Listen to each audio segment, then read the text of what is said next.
When Carden speaks, his voice rings with sinister authority. It is as Valerian says. This lesson is boring. You will light the lamps and begin another, more worthy one. Noggle pauses for a long moment. Yes, my prince, he says finally, and all the globes around us flare to life. I blink several times as my eyes to adjust. I wonder if Carden has ever had to do anything he didn't want to. I guess it is no surprise that he drowses during lectures. No surprise that he once, drunk as anything, rode a horse across the grass while we were having classes, trampling blankets and books and sending everyone scrambling to get out of his way. He can change our curriculum on a whim. How can anything matter to someone like that? Her eyesight is so poor, Nicasia says, and I realize she's standing over me. She has my notebook and waves it around so everyone can see my scrawls. Poor Jude. It's so hard to overcome so many disadvantages. There's ink all over my fingers and on the golden cuffs of my dress. Across the grove, Carden is talking with Valerian. Only Locke is watching us, his expression troubled. Noggle is flipping through a stack of thick, dusty books, probably trying to come up with a lesson that Carden will like. Sorry if you can't read my handwriting, I say, grabbing the notebook. The page tears, leaving most of my night's work shredded. But that's not exactly my disadvantage. Nicasia slaps me in the face. I stumble, shocked, suddenly down on one knee, barely catching myself before I go sprawling. My cheek is hot, stinging. My head rings. You can't do that, I say to her nonsensically. I thought I understood how this game worked. I thought wrong. I may do whatever I wish, she informs me, still haughty. Our classmates stare. Elga has one delicate hand over her mouth. Carden looks over, and I can tell from his expression that she has failed to please him. Embarrassment starts to creep over Nicasia's face. For as long as I have been among them, there were lines they didn't cross. Even they shoved us into the river, no one witnessed it. For better or worse, I am part of the general's household and under Madoc's protection. Carden might dare to cross him, but I thought the others would at least strike in secret. I seem to have angered Nicasia past caring about any of that. I brush myself off. Are you calling me out? Because then it's my right to choose the time and the weapon. How I would love to knock her down. She realizes that my question actually demands a response. I might be lower than the ground, but that doesn't absolve her from obligations to her own honor. Out of the corner of my eye, I see Carden coming toward us. Jittery anticipation commingles with dread.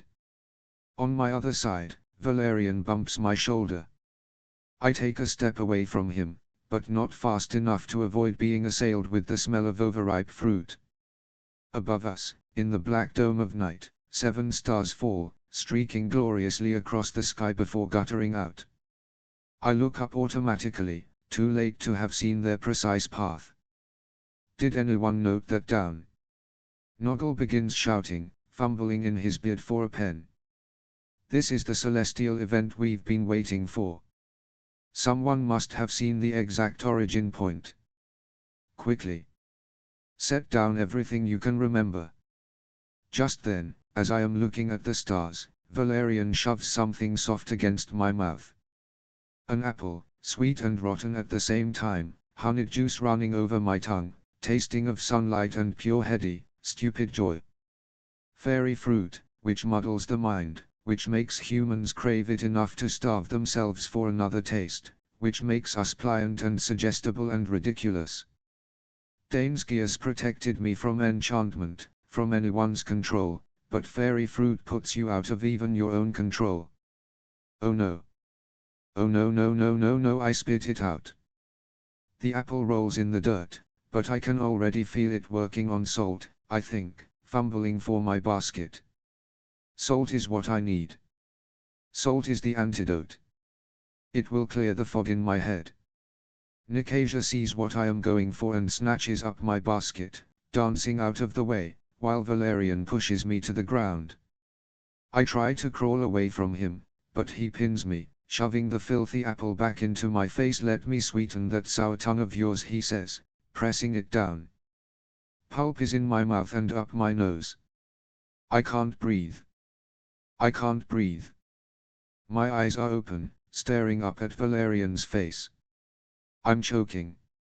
He's watching me with an expression of mild curiosity, as though he's looking forward to seeing what happens next. Darkness is creeping in at the edges of my vision.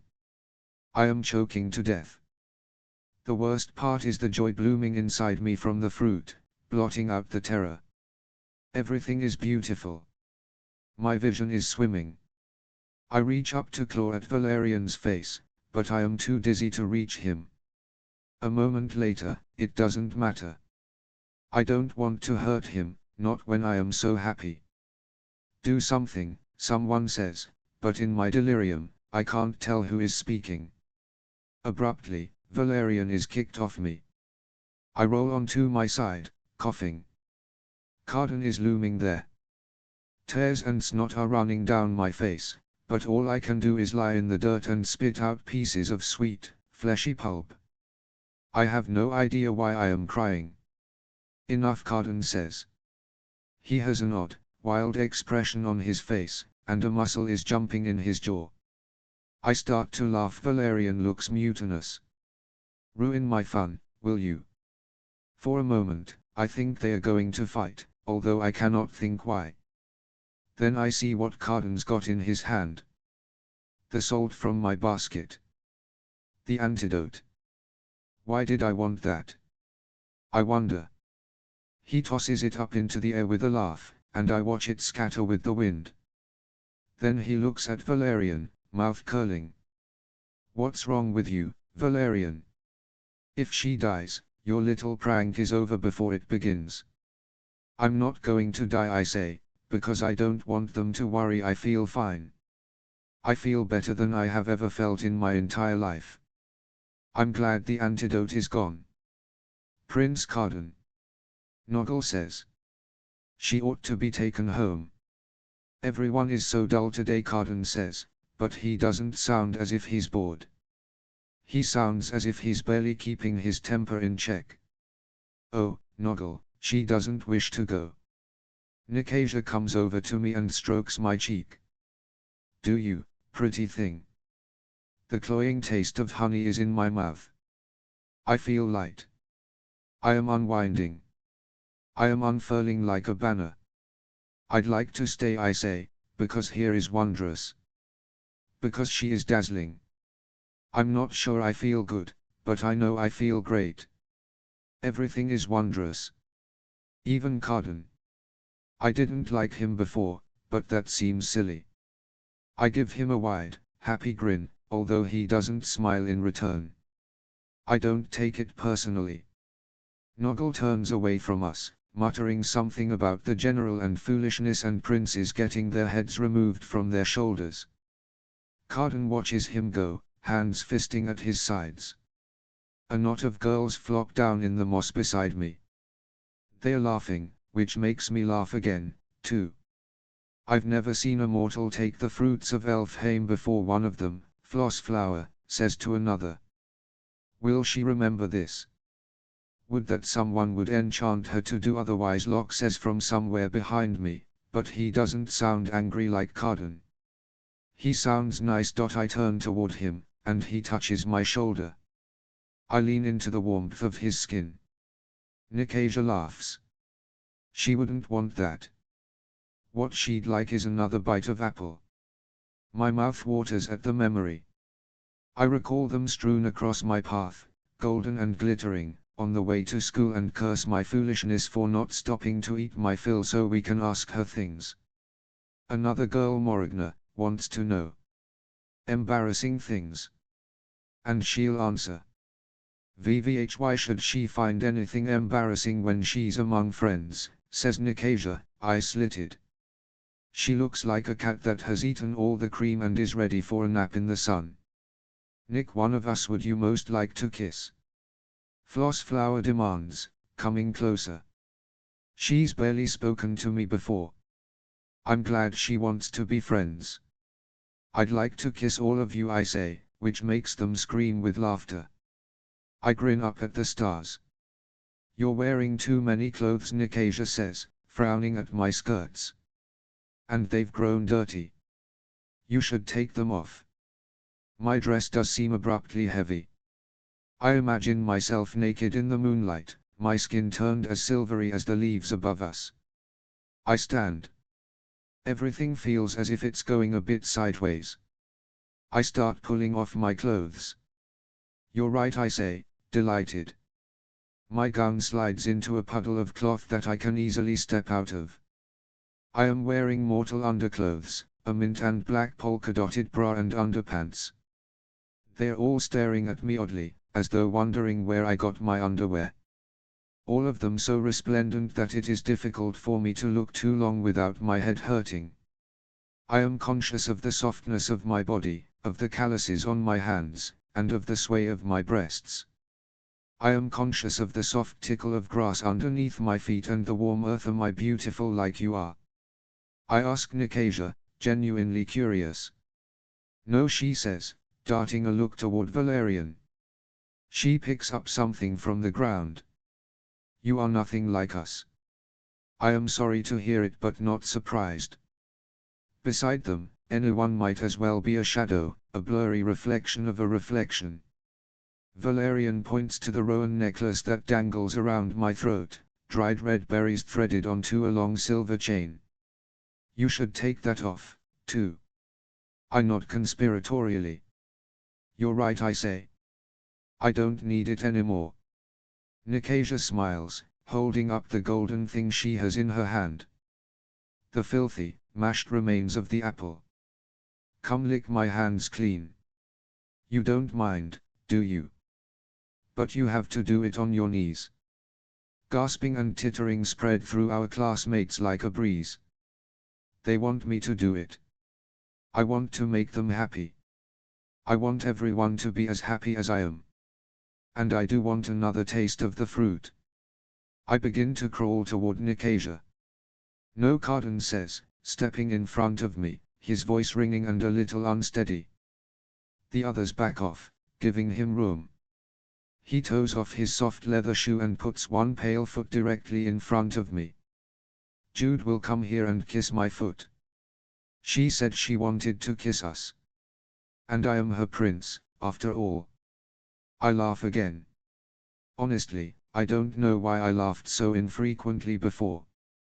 Everything is marvelous and ridiculous. Looking up at Carden, though, something strikes me wrong. His eyes are glittering with fury and desire and maybe even shame. A moment later, he blinks, and it's just his usual chilly arrogance. Well. Be quick about it, he says impatiently.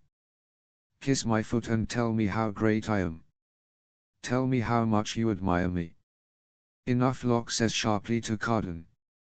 He's got his hands on my shoulders and is pulling me roughly to my feet. I'm taking her home. Are you, now? Carden asks him, eyebrows raised. Interesting timing. You like the savor of a little humiliation, just not too much. Hate it when you get like this, Locke says under his breath. Carden pulls a pin from his coat, a glittering, filigree thing in the shape of an acorn with an oak leaf behind it. For a delirious moment, I think he's going to give it to Locke in exchange for leaving me there. That seems impossible, even to my wild mind. Then Carden takes hold of my hand, which seems even less possible. His fingers are overwarm against my skin. He stabs the point of his pin into my thumb. 0W, I say, pulling away from him and putting the injured digit into my mouth. My own blood is metallic against my tongue.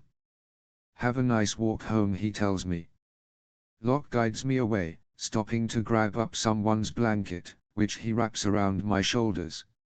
Fairies are staring at us as we pass out of the grove, me stumbling, him holding me up. The few teachers I see do not meet my gaze. I suck on my injured thumb, feeling odd. My head is still swimming, but not like it was. Something's wrong. A moment later, I realize what. There's salt in my human blood. My stomach lurches. I look back at Carden, who is laughing with Valerian and Nicasia. Moragna is on his arm. Another of our lecturers, a sinewy elf woman from an island to the east, is trying to begin her talk. I hate them. I hate them all so much. For a moment, there is only that, the heat of my fury turning my every thought to ash. With shaking hands, I clutch the blanket more tightly around my shoulders and let Locke lead me into the "I owe you a debt" I grit out after we walk for a little while. For getting me out of there. He gives me an appraising look. I am struck all over again by how handsome he is, by the soft curls falling around his face. It's awful to be alone with him, knowing he's seen me in my underwear and crawling around on the ground, but I am too angry for embarrassment. He shakes his head. You don't owe anyone anything, Jude. Especially not today. How can you stand them? I ask, fury making me turn on Locke, even though he's the only one I'm not mad at. They're horrible. They're monsters. He doesn't answer me. We walk along, and when I come to the patch of windfall apples, I kick one so hard it ricochets off the trunk of an elm tree. There is a pleasure in being with them, he says. Taking what we wish, indulging in every terrible thought. There's safety in being awful. Because at least they're not terrible to you. I ask. Again, he does not answer. When we get close to Maddox's estate, I stop. I should go alone from here. I give him a smile that probably wavers a little bit. It's hard to keep it on my face. Wait, he says, taking a step toward me. I want to see you again. I groan, too exasperated for surprise. I am standing here in a borrowed blanket, boots, and mall-bought underwear. I am smeared in soil, and I have just made a fool of myself. Why? He looks at me as though he sees something else entirely. There's an intensity in his gaze that makes me stand up a little straighter, despite the din. Because you're like a story that hasn't happened yet. Because I want to see what you will do. I want to be pan of the unfolding of the tale. I'm not sure if that's a compliment or not, but I guess I'll take it. He lifts my hand, the same one Carden stabbed with the pin, and kisses the very tips of my fingers. Until tomorrow, he says, making a bow, and so, in that borrowed blanket, boots, and mall-bought underwear, I walk on by myself, heading for home. Tell me who did this, Maddox insists, over and over again, but I won't. He stomps around, explaining in detail how he will find the fairies responsible and destroy them. He will rip out their hearts. He will cut off their heads and mount them on the roof of our house as a warning to others. I know it's not me he's threatening, but it's still me he's yelling at. When I am scared, I can't forget that no matter how well he plays the role of father, he will always and forever also be my father's murderer. I don't say anything. I think about how Oriana was afraid that Taryn or I would misbehave at the court and cause Maddox embarrassment. Now I wonder if she was more worried about how he'd react if something did happen. Cutting off Valerian's and Nicasia's heads is bad politics. Hurting Carden amounts to treason. I did it myself, I say finally, to make this stop. I saw the fruit and it looked good, so I ate it. How could you be so foolish? Oriana says, whirling around. She doesn't look surprised, she looks as though I am confirming her worst suspicions. Jude, you know better. I wanted to have fun. It's supposed to be fun, I tell her, playing the disobedient daughter for all it's worth. And it was. It was like a beautiful dream. Be quiet. Maddox shouts, shocking us both into silence. Both of you, quiet. I cringe involuntarily. Jude, stop trying to annoy Oriana, he says, giving me an exasperated look I am not sure he's ever given me before, but has turned it on Vivi plenty. He knows I'm lying. And, Oriana, don't be so gullible. When she realizes what he means, a small, delicate hand comes up to cover her mouth. When I find out whom you're protecting, he tells me, they will be sorry they ever drew breath. This is not helping, I say, leaning back in my chair. He kneels down in front of me and takes my hand in his rough green fingers. He must be able to feel how I am trembling. He lets out a long sigh, probably discarding more threats. Then tell me what will help, Jude. Tell me, and I will do it. I wonder what would happen if I said the words, Nicasia humiliated me. Valerian tried to murder me. They did it to impress Prince Carden, who hates me. I am scared of them. I am more scared of them than I am of you, and you terrify me. Make them stop. Make them leave me alone. But I won't. Murdoch's anger is fathomless. I have seen it in my mother's blood on the kitchen floor. Once summoned, it cannot be called back. What if he murdered Carden? What if he killed them all? His answer to so many problems is bloodshed. If they were dead, their parents would demand satisfaction. The wrath of the High King would fall on him. I would be worse off than I am now, and Murdoch would likely be dead. Teach me more, I say instead. More strategy. More blade work. Teach me everything you know. Prince Dane may want me for a spy, but that doesn't mean giving up my sword. Murdoch looks impressed, and Oriana, annoyed. I can tell she thinks that I am manipulating him and that I am doing a good job of it. Very well, he says with a sigh. Tatterfell will bring you dinner, unless you feel up to joining us at the dining table. We will begin a more intensive training tomorrow. I'll eat upstairs, I say, and head to my room, still wrapped in someone else's blanket. On the way, I pass Taryn's closed door. Part of me wants to go in, fling myself on her bed, and weep. I want her to hold me and tell me that there wasn't anything I could have done differently. I want her to tell me that I am brave and that she loves me. But since I am sure that's not what she'd do, I pass her door by. My room has been tidied while I was gone, my bed made and my windows opened to let in the night air. And there, on the foot of my bed, is a folded up dress of homespun with the royal crest that servants of the princes and princesses wear. Sitting on the balcony is the owl-faced hob. It preens a bit, ruffling its feathers. You, I say. You're one of his. Go to Hollow Hall tomorrow, sweet meat, it chirps, cutting me off. Find us a secret the king won't like. Find treason. Hollow Hall. That's the home of Balakin, the eldest prince. I have my first assignment from the Court of Shadows. Chaiter 12:1 Go to sleep early, and when I wake, it is full dark. My head hurts, maybe from sleeping too long, and my body aches. I must have slept with all my muscles tensed. The lectures of that day have already begun. It doesn't matter. I'm not going. Tatterfell has left me a tray with coffee on it, spiced with cinnamon and cloves and a little bit of pepper. I pour a cup.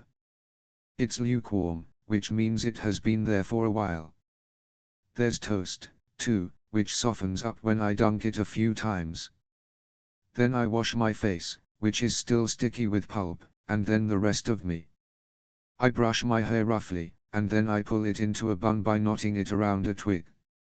I refuse to think about what happened the day before.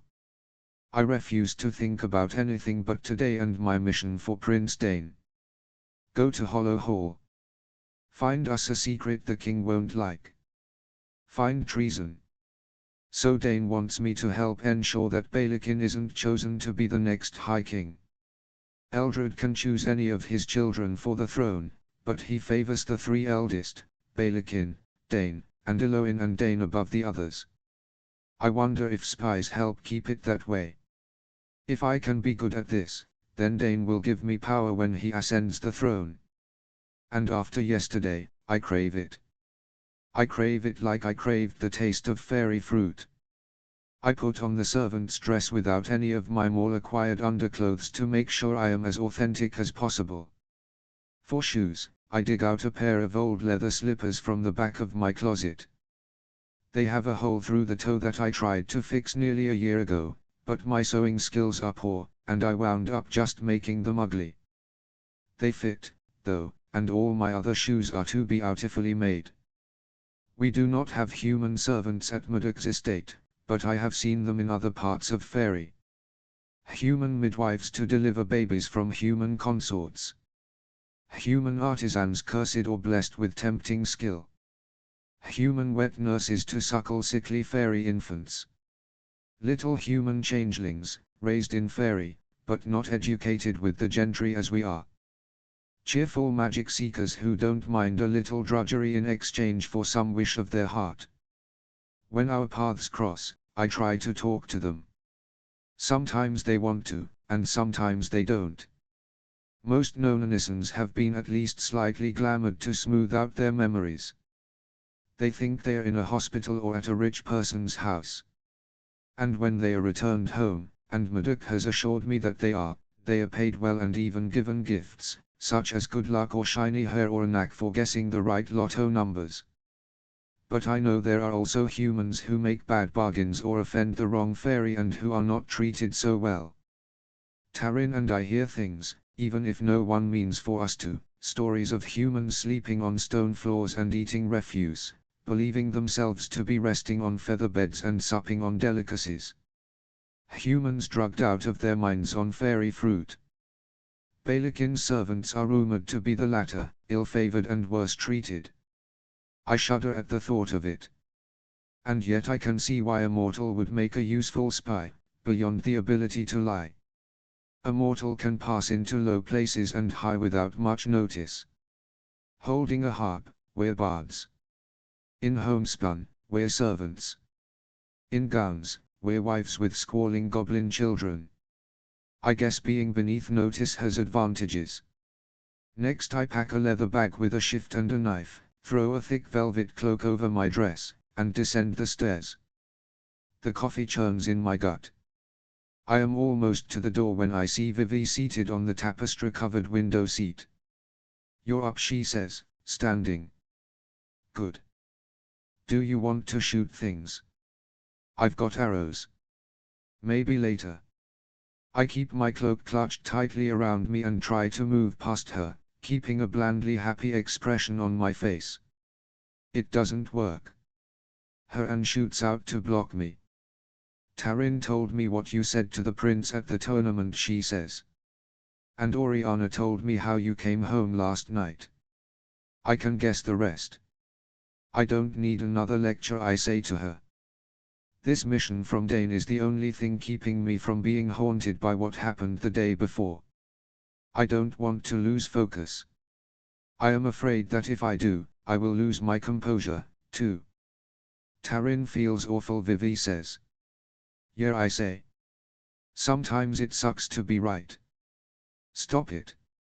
She grabs for my arm, looking at me with her split-pupiled eyes. "You can talk to me. You can trust me." "What's going on?" "Nothing," I say. "I made a mistake. I got angry. I wanted to prove something.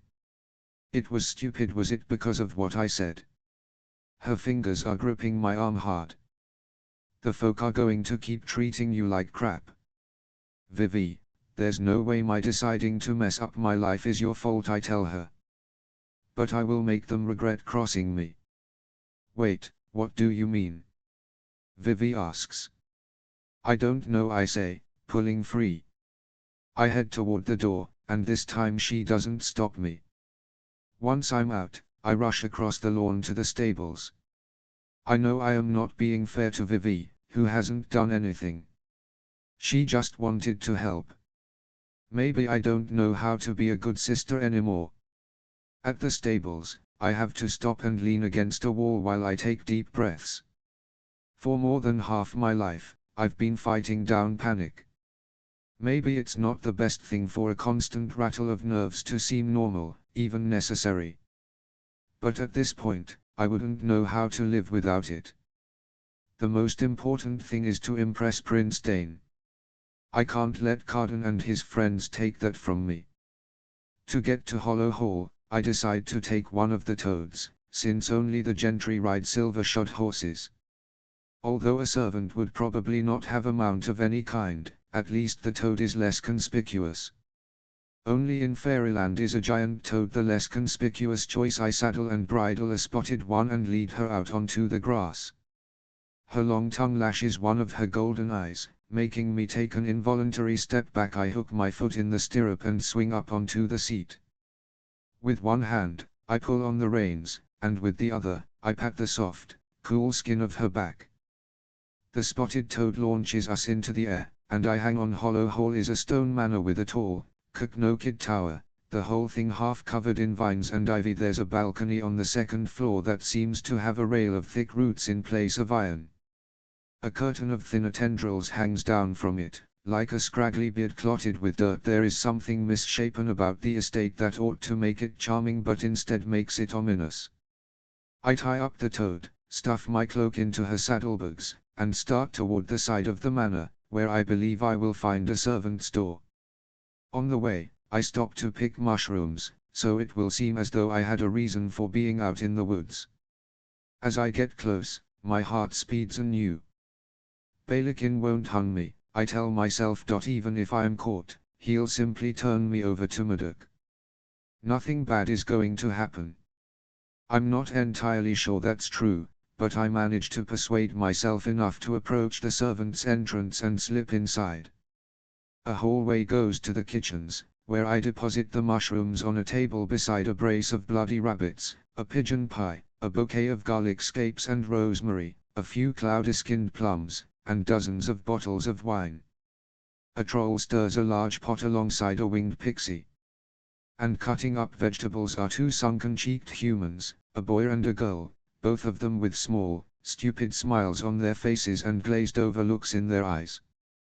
They don't even look down as they chop, and I'm surprised they don't cut off their own fingers by accident. Worse, if they did, I am not sure they'd notice. I think of how I felt yesterday, and the echo of fairy fruit comes unbidden into my mouth. I feel my gorge rise, and I hurry past, down the hall. I am stopped by a pale-eyed fairy guard, who grabs my arm. I look up at him, hoping I can school my expression to be as blank and pleasant and dreamy as that of the mortals in the kitchens. I haven't seen you before, he tells me, making it an accusation. You're lovely, I say, trying to sound awed and a little confused. Pretty, I mirrors. He makes a disgusted sound, which I guess means I am doing a good enough job of pretending to be an ensorcelled human servant, although I feel I went weird and over the top in my nervousness. I am not as good at improvising as I had hoped I would be. Are you new? He asks, saying the words slowly. New. I echo, trying to figure out what someone brought here might think about the experience. I cannot stop remembering the sickly sweet taste of fairy fruit on my tongue, but instead of getting me deeper into character, I just want to throw up.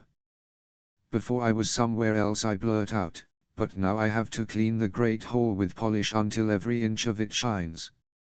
Well, I guess you best, then, he says, letting me go. I try to control the shudder building up under my skin. I don't flatter myself that my acting convinced him. He was convinced because I'm human and he expects humans to be servants. Again, I can see why Prince Dane thought I would be useful. After the guard, it is fairly easy to move around Hollow Hall.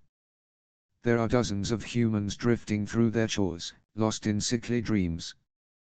They sing little songs to themselves and whisper words out loud, but it's obviously just snatches of a conversation happening in their dreams. Their eyes are shadowed. Their mouths, chapped. No wonder the guard thought I was new. Besides the servants, however, are the Fae. Guests of some feat that seems to have ebbed rather than ended. They sleep in various states of undress, draped over couches and entwined on the FLCHRS of the parlors I passed through, their mouths stained gold with nevermore, a glittering golden powder so concentrated that it stupefies fairies and gives mortals the ability to glamour one another. Goblets lie on their side, mead pooling to run over the uneven floor like tributaries into great honeywine lakes. Some of the folk are so still I worry that they have debauched themselves into death. "Excuse me," I say to a girl about my age carrying a tin bucket. She passes me without even seeming to notice I have spoken. With no idea what else to do, I decide to follow. We pad up a wide stone staircase without rails. 3 more of the folk lie in a dissipated stupor beside a thimble-sized bottle of spirits. Above, from the other end of the hall, I hear an odd cry, like someone in pain. Something heavy hits the ground. Rattled, I try to school my face back to dreamy nonchalance, but it isn't easy. My heart beats like a trapped bird. The girl opens a door to a bedroom suite, and I slip in behind her. The walls are stone and hung with no paintings or tapestries. A massive half-tester bed takes up most of the space in the first room, the headboard panel carved with various animals with women's heads and bare breasts, owls and snakes and foxes, doing some kind of weird dance. I guess I shouldn't be surprised, since Balakin heads the profligate circle of grackles. The books piled up on the wooden desk are ones I recognize, the same books Tarin and I study for our classes. These are spread out, with a few pieces of paper scattered over the wood between them, beside an open inkpot. One of the books has careful notations along one side, while the other is covered in blots. A broken pen, snapped in half deliberately, or at least I can't think of a way it could have happened that's not deliberate, is lying in the hinge of the ink-stained book. Nothing that looks treasonous. Prince Dane gifted me the uniform, knowing I could walk in as I had done. He was counting on my ability to lie for the rest.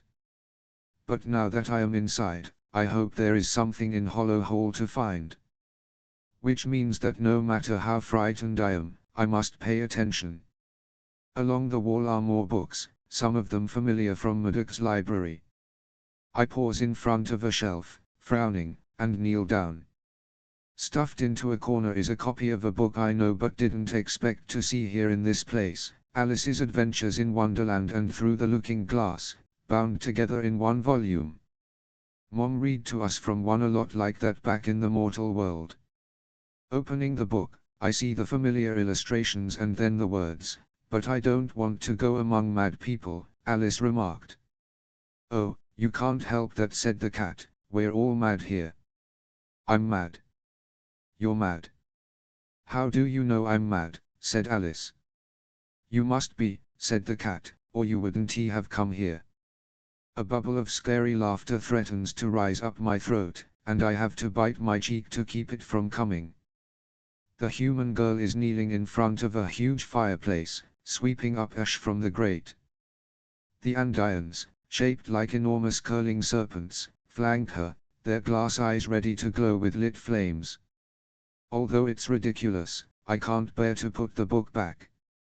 It isn't one Vivi-packed, and I haven't seen it since my mother read it at bedtime. I stuff it down the front of my dress. Then I go to the wardrobe and open it, seeking some clue, some valuable piece of information. But as soon as I look inside, a wild panic starts in my chest. I am instantly sure whose room I am in. Those are Prince Carden's extravagant doublets and breeches, Prince Carden's gaudy, fur-edged capelets and spider silk shirts. Done sweeping up ash in the fireplace, the servant girl stacks new wood into a pyramid with aromatic pine for kindling resting on top. I want to push by her and run from Hollow Hall. I had assumed that Carden lived in the palace with his father, the High King. It didn't occur to me that he might live with one of his brothers. I remember Dane and Balakin drinking together at the last Cown revel. I hope desperately that this wasn't arranged to humiliate me further, to give Carden another excuse, or worse, opportunity, to punish me more. I will not believe it. Prince Dane, about to be crowned the High King, does not have time to indulge in the petty spawn of pretending to take me into his service just because a callow younger brother wishes it. he would not set a geas on me or bargain with me just for that. I must continue to believe it, because the alternative is too awful.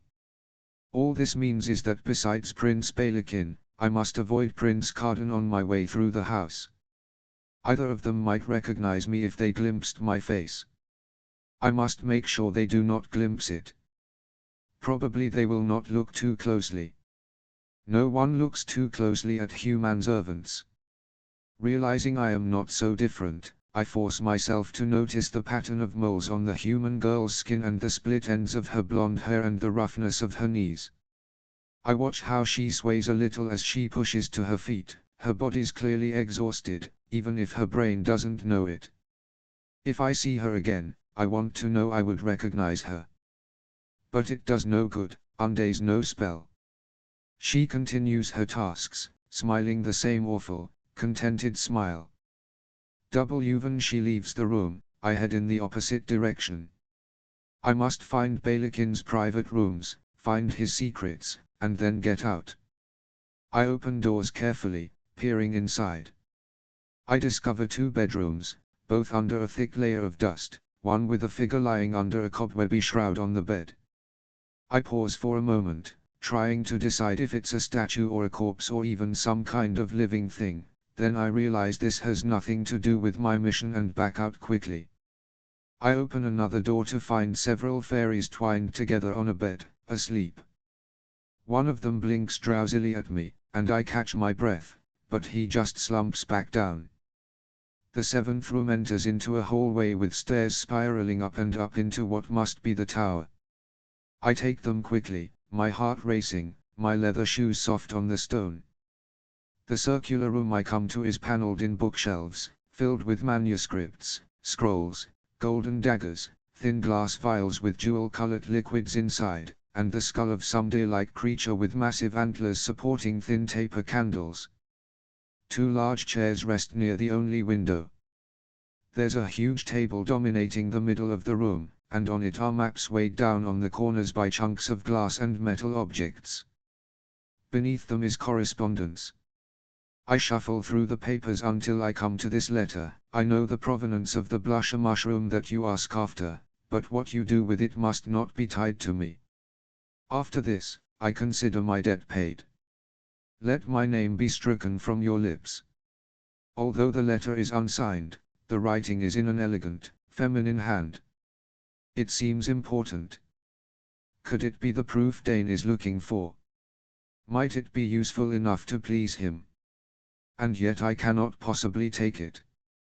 If it were to go missing, then Balakin would know for certain that someone had been here. I find a sheet of blank paper and press it over the note. As quickly as I can, I trace the letter, trying to capture the precise hand in which it was written. I am almost done when I hear a sound. People are coming up the stairs. I panic. There's nowhere to hide. There's practically nothing even in the room, it's mostly open space, exempting the shelves. I fold up the note, knowing it's unfinished, knowing the fresh ink will smear. As quickly as I can, I scuttle underneath one of the large leather chairs, folding myself into a tight ball. I wish I'd left the stupid book where I'd found it because one sharp corner of the cover is digging into my underarm.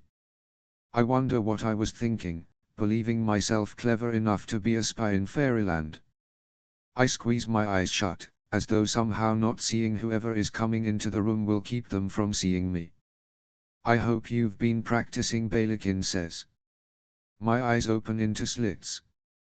Carden is standing beside the bookshelves, a bland-faced male servant holding a court sword with gold engraving along the hilt and metal wings making the shape of the guard. I have to bite my tongue to keep from making some sound. Must we? Carden asks. He sounds bored. Show me what you've learned. Balakin lifts a single staff from a vessel beside his desk that holds an assortment of staves and canes. All you have to do is get a single hit in. Just one, little brother.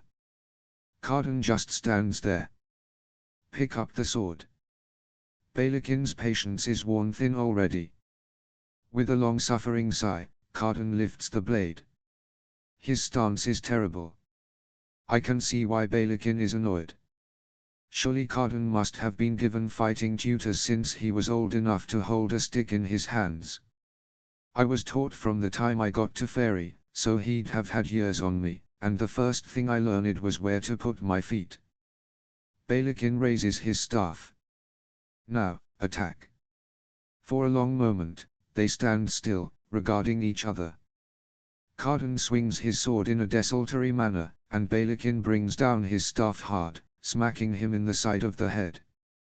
I wince at the sound of the wood against his skull.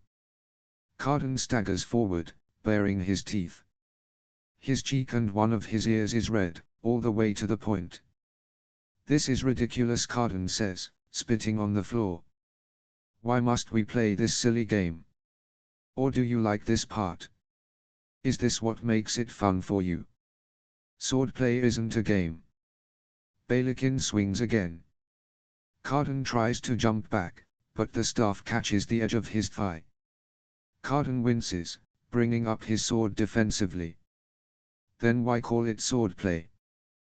Balakin's face darkens, and his grip on the staff tightens. This time he jabs Carden in the stomach, striking suddenly and with enough force for Carden to sprawl on the stone floor. "I have tried to improve you, but you insist on wasting your talents on revels, on being drunk under the moonlight, on your thoughtless rivalries and your pathetic romances." Carden pushes himself to his feet and rushes at his brother, swinging his sword wildly. He wields it like a club. The sheer frenzy of the attack makes Balakin fall back a step. Carden's technique finally shows. He becomes more deliberate, attacking from new angles. He's never shown much interest in swordsmanship at school, and, although he knows the basics, I am not sure he practices. Balakin disarms him ruthlessly and efficiently. Carden's sword flies from his hand, clattering across the floor toward me. I scuttle back deeper into the shadows of the chair.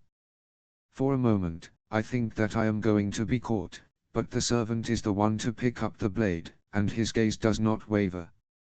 Balakin cracks his staff against the back of Carden's legs, sending him to the ground. I am delighted. There's a pan of me that wishes I were the one wielding that staff. Don't bother to rise. Balakin unbuckles his belt and hands it over to the servant.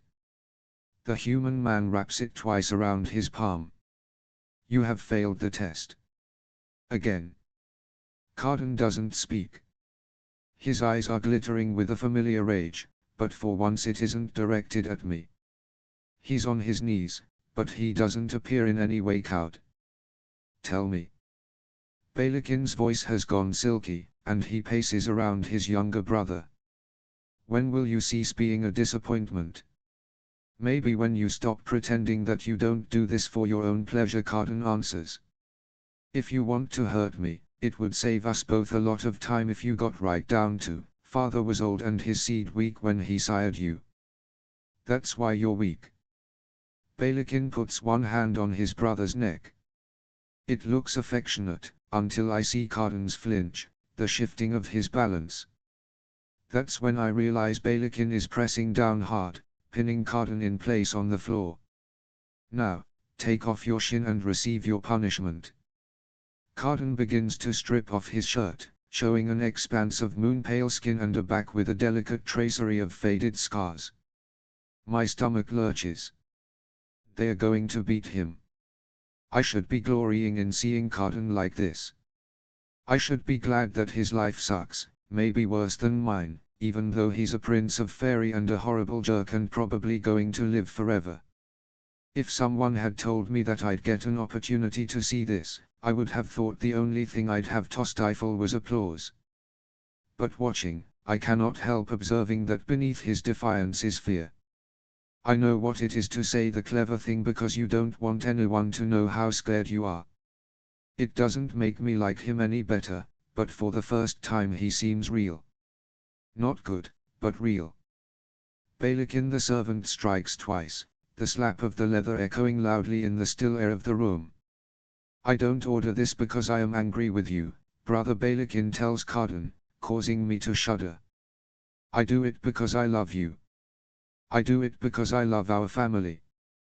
When the servant lifts his arm to strike a third time, Carden lunges for his blade, resting on Balakin's desk where the servant put it. For a moment, I think Carden is going to run the human man straight through. The servant does not cry out or lift his hands to protect himself. Maybe he is too ensorcelled for that. Maybe Carden could stab him right through the heart and he wouldn't do a single thing to defend himself. I am weak with horror. Go ahead, Balakin says, bored. He makes a vague gesture toward the servant. Kill him. Show me you don't mind making a mess. Show me that at least you know how to land a killing blow on such a pathetic target as this. I am no murderer, says Carden, surprising me. I would not have thought that was something to be proud of. In 2 strides, Balakin is in front of his brother. They look so alike, standing close. Same inky hair, matching sneers, devouring eyes. But Balakin shows his decades of experience, wrenching the sword from Carden's hands and knocking him to the ground with the crossbar. Then take your punishment like the pathetic creature that you are. Balakin nods to the servant, who rouses from somnolence. I watch every blow, every flinch. I have little choice. I can shut my eyes, but the sounds are just as terrible. And worst of all is Carden's empty face, his eyes as dull as lead. Truly, he has come by his cruelty honestly in Balakin's care. He has been raised up in it, instructed in its nuances, honed through its application.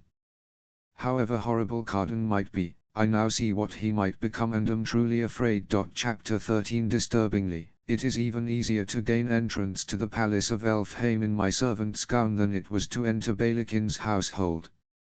Everyone, from goblin to the gentry to the High King's mortal court poet and seneschal, barely gives me a passing look as I find my clumsy way through the labyrinthine halls. I am nothing, no one, a messenger no more worthy of attention than an animated twigwoman or an owl.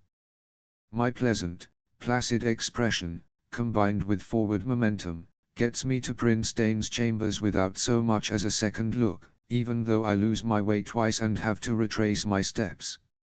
I rap on his door and am relieved when the prince himself opens it. He raises both brows, taking in the sight of me in the homespun dress. I make a formal curtsy, as any servant might. I do not alter my expression, for fear of his not being alone. Yes, he asks. I am here with a message for you, your highness, I say, hoping that sounds right. I beg for a moment of your time. You're a natural, he tells me, grinning. Come inside. It's a relief to relax my face.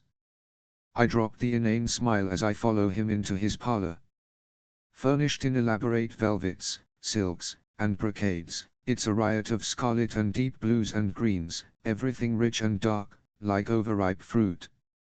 The patterns on the material are the sorts of things I have become accustomed to, intricate braids of briars, leaves that might also be spiders when you looked at them from another angle, and a depiction of a hunt where it is unclear which of the creatures is hunting the other. I sigh and sit down in the chair he is pointing me toward, fumbling in my pocket. Here, I say, drawing out the folded up note and smoothing it against the top of a cunning little table with carved bird feet for legs. He came in while I was copying it, so it's kind of a mess. I had left the stolen book with the toad. The last thing I want Prince Dane to know is that I took something for myself. Dane squints to see the shapes of the letters past my smudges. And he didn't see you. He was distracted, I say truthfully. I hid. He nods and rings a small bell, probably to summon a servant. I will be glad of anyone not ensorcelled. Good.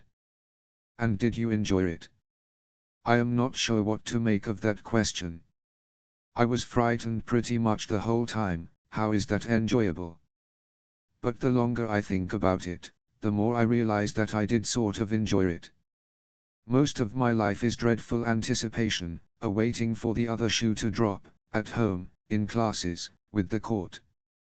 Being afraid I would be caught spying was an entirely new sensation, one where I felt, at least, as though I knew exactly what to be scared of. I knew what it would take to win. Sneaking through Balakin's house had been less frightening than some revels. At least until I'd watched Carden get beaten. Then I'd felt something I don't want to examine too closely. I liked doing a good job, I say, finally finding an honest answer. That makes Danger. He's about to tell me something else when another fairy enters the room. A male goblin, scarred, his skin the green of ponds. His nose is long and twists fully around, before bending back toward his face like a scythe. His hair is a black tuft at the very crown of his head. His eyes are unreadable. He blinks several times, as though trying to focus on me.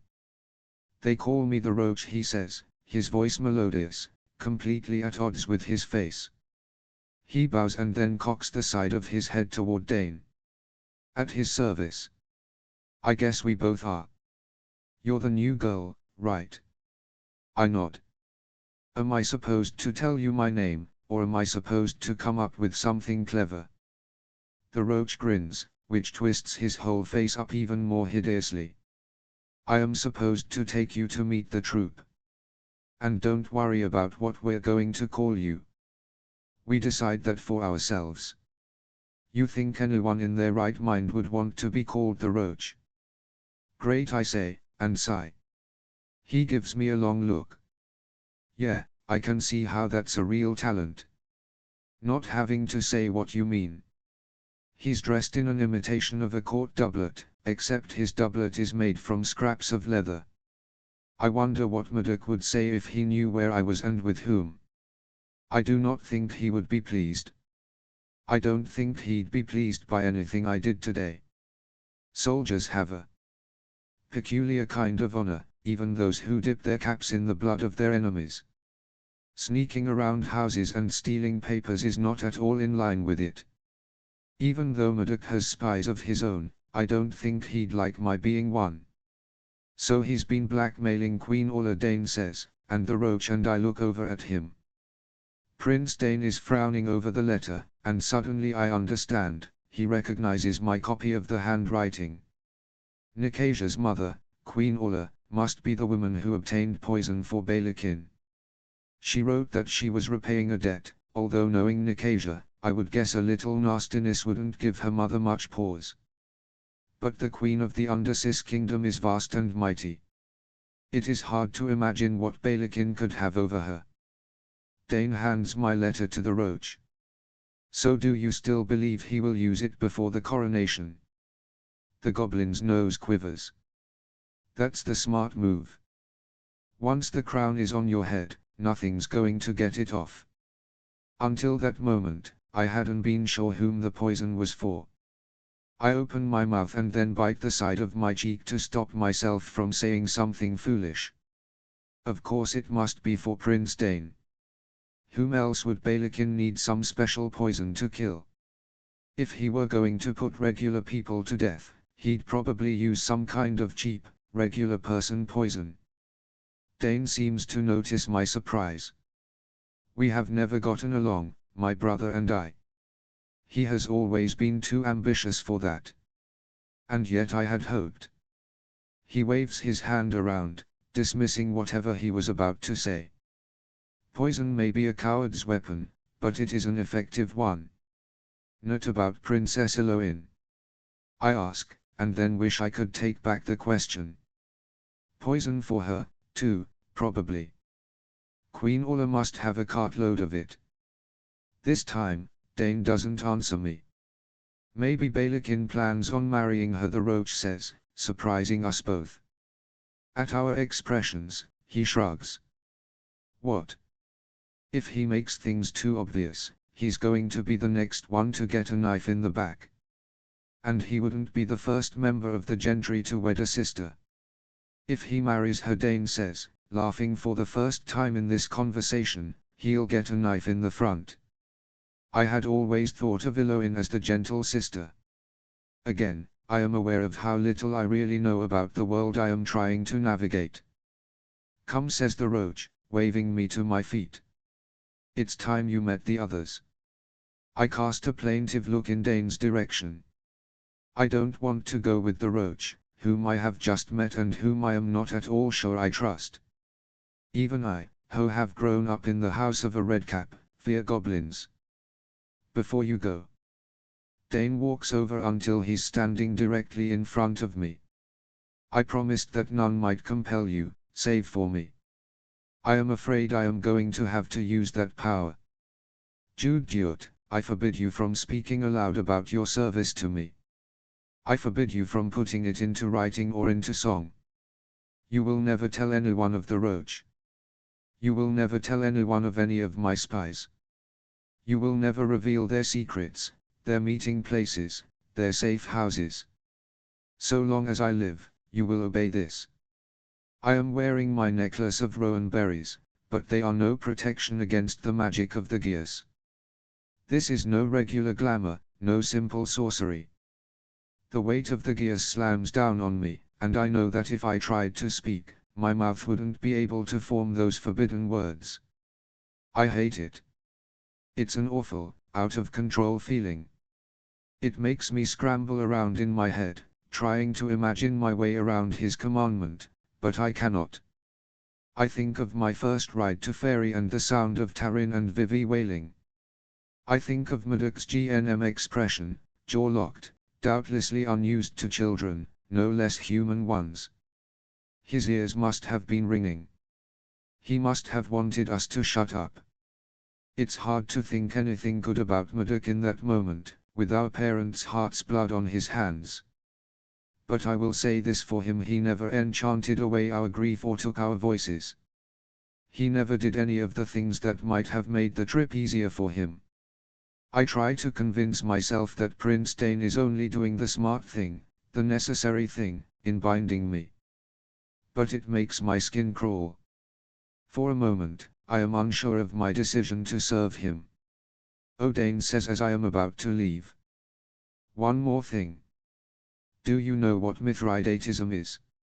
I shake my head, not sure I am interested in anything he has to say right now. Look into it. He smiles. That's not a command, only a suggestion. I follow the roach through the palace, keeping back from him a few steps so it doesn't seem like we're together. We pass a General Madoc knows, and I make sure to keep my head bowed. I don't think he would look closely enough to recognize me, but I cannot be sure. Nihre, are we going? I whisper after several minutes of walking through the halls. Just a little farther, he says gruffly, opening a cupboard and climbing inside. His eyes reflect orange, like a bear's. Well, come on, get in and close the door. I can't see in the dark, I remind him, because that is one of the many things the folk never remember about us. He grunts. I get in, folding myself up tightly so that no pan of me touches him, and then I close the cabinet door behind me. I hear the slide of wood and feel the rush of cold, damp air. The scent of wet stone fills the space. His hand on my arm is careful, but I can feel his claws. I let him pull me forward, allow him to press my head so I know when to duck. When I straighten out, I am on a narrow platform above what appears to be the palace's wine cellars. My eyes are still adjusting, but from what I can see, there is a network of passageways worming below the palace. I wonder how many people know about them. I smile at the thought of having a secret about this place. Me, of all people. I wonder if Madoc knows. I bet Carden doesn't. I grin, wider than before. Enough gawping, the roach asks. I can wait. Are you ready to tell me anything? I ask him. Like, where we're going or what's going to happen when we get there? Figure it out, he says, the growl in his voice. Go on. You said we were going to meet the others, I tell him, starting with what I know, trying to keep up and avoid stumbling on the uneven ground. And Prince Dane made me promise not to reveal any hidden locations, so obviously we're going to your lair. But that doesn't tell me what we're going to do when we get there. Maybe we're going to show you secret handshakes, the roach says. He's doing something I can't quite see, but a moment later, I hear a click, as though a lock was tripped or a trap disarmed. A gentle shove against the small of my back and I am heading down a new, even more dimly lit tunnel. I know when we come to a door because I walk straight into it, much to the roach's amusement. "You really can't see," he says. I rub my forehead. "I told you I couldn't." "Yes, but you're the liar," he reminds me. "I'm not supposed to believe anything you say." Why would I lie about something like that?" I demand, still annoyed. He lets my question hang in the air. The answer is obvious, so I could retrace my steps.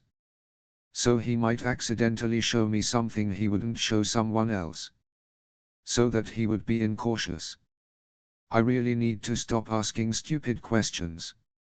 And maybe he really needs to be less paranoid, since Dane put a gears on me so I can't tell anyone no matter what. The roach opens the door, and light floods the hallway, causing me to throw my arm up in front of my face. Blinking, I look into the secret lair of Prince Dane's spies.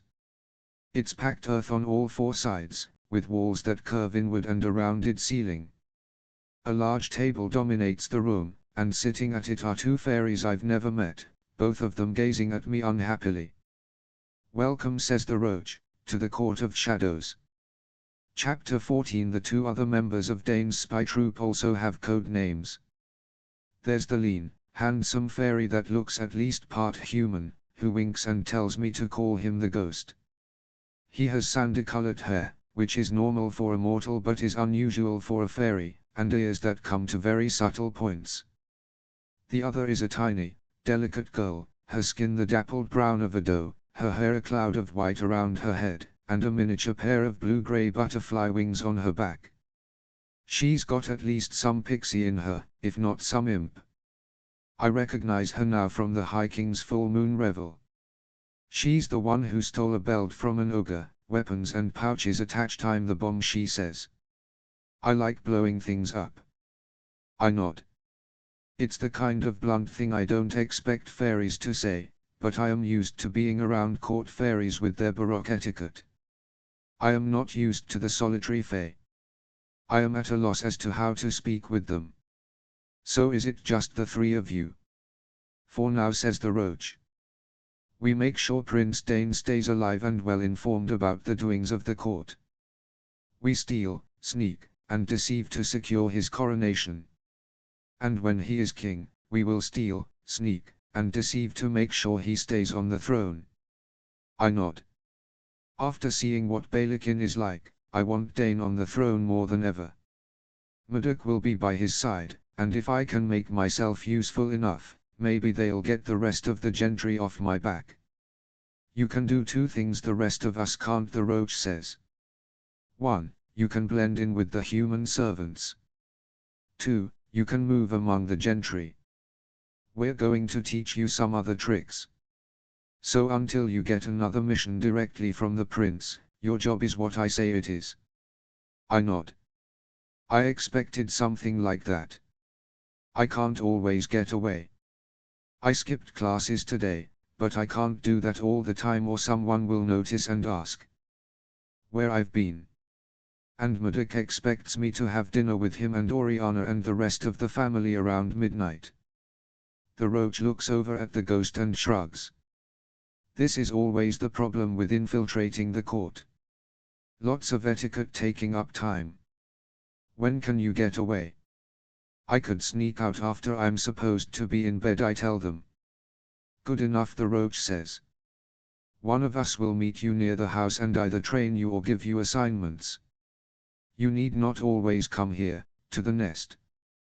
The ghost nods, as though my problems are reasonable, pan of the job, but I feel childish. They are a child's problems. "So let's initiate her," the bomb says, walking up to me. I catch my breath. Whatever happens next, I can endure it. I have endured more than they can guess. But the bomb only starts laughing, and the roach gives her a playful shove. The ghost gives me a sympathetic look and shakes his head. His eyes, I notice, are a shifting hazel.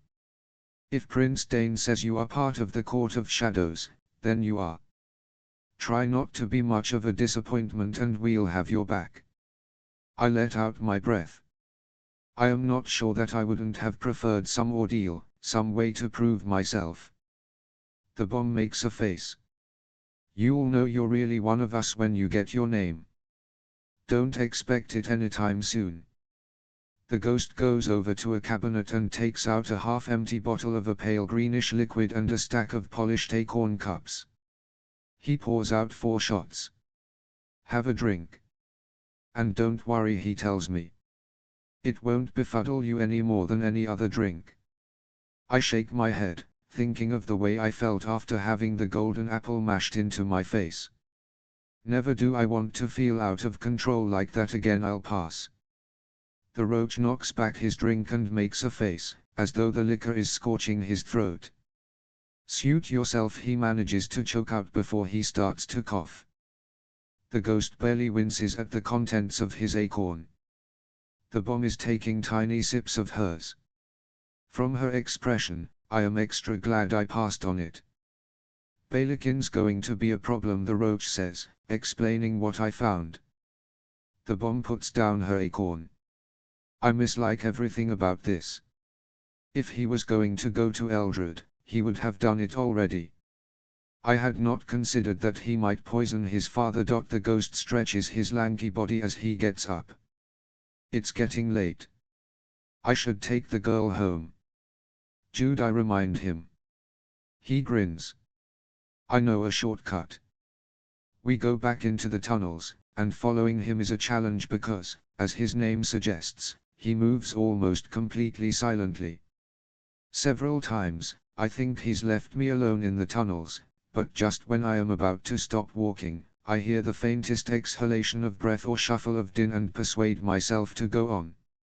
After what feels like an agonizingly long time, a doorway opens. The ghost is standing in it, and beyond him is the High King's wine cellar. He makes a small bow. This is your shortcut? I ask. He winks. If a few bottles happen to fall into my satchel as we pass through, that's hardly my fault, is it? I force out a laugh, the sound creaky and false in my ears. I'm not used to one of the folk including me in their jokes, at least not outside my family. I like to believe that I am doing okay here in Fairy. I like to believe that even though I was drugged and nearly murdered at school yesterday, I am able to put that behind me today. I'm fine. But if I can't laugh, maybe I'm not so fine after all. I change into the blue shift I packed in the woods outside Murdoch's grounds, despite being so tired that my joints hurt.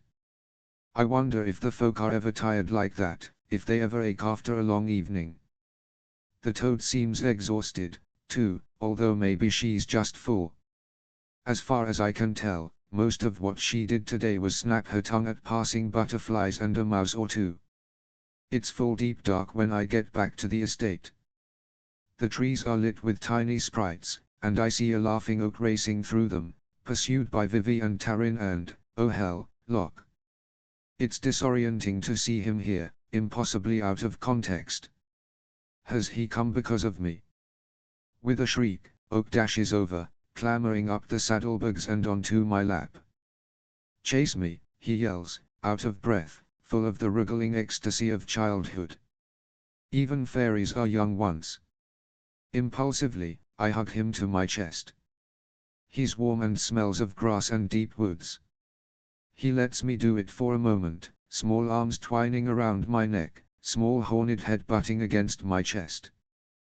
Then, laughing, he slides down and away, throwing a puckish glance back to see if I'll follow.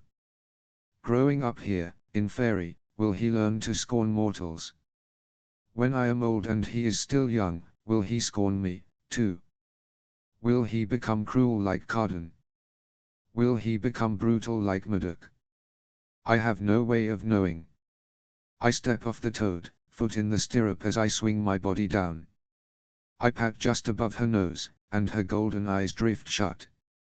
In fact, she seems a little like she might be asleep until I yank on the reins, leading her back toward the stables. "Hello," Locke says, jogging up to me. "Now, where might you have gone off to?" "None of your business," I tell him, but I soften the words with a smile. "I can't help it. A lady of mystery. My very favorite kind." He's wearing a green doublet, with slits to show his silk shirt underneath. His fox eyes are alight. He looks like a fairy lover stepped out of a ballad, the kind where no good comes to the girl who runs away with him. "I hope you'll consider returning to classes tomorrow," he says. Vivi continues to chase Oak, but Taryn has stopped near a large elm tree. She watches me with the same expression she had on the tournament field, as though if she concentrates hard enough, she can will me into not offending Locke. "You mean so your friends know they haven't chased me off?" I say. "Does it matter?"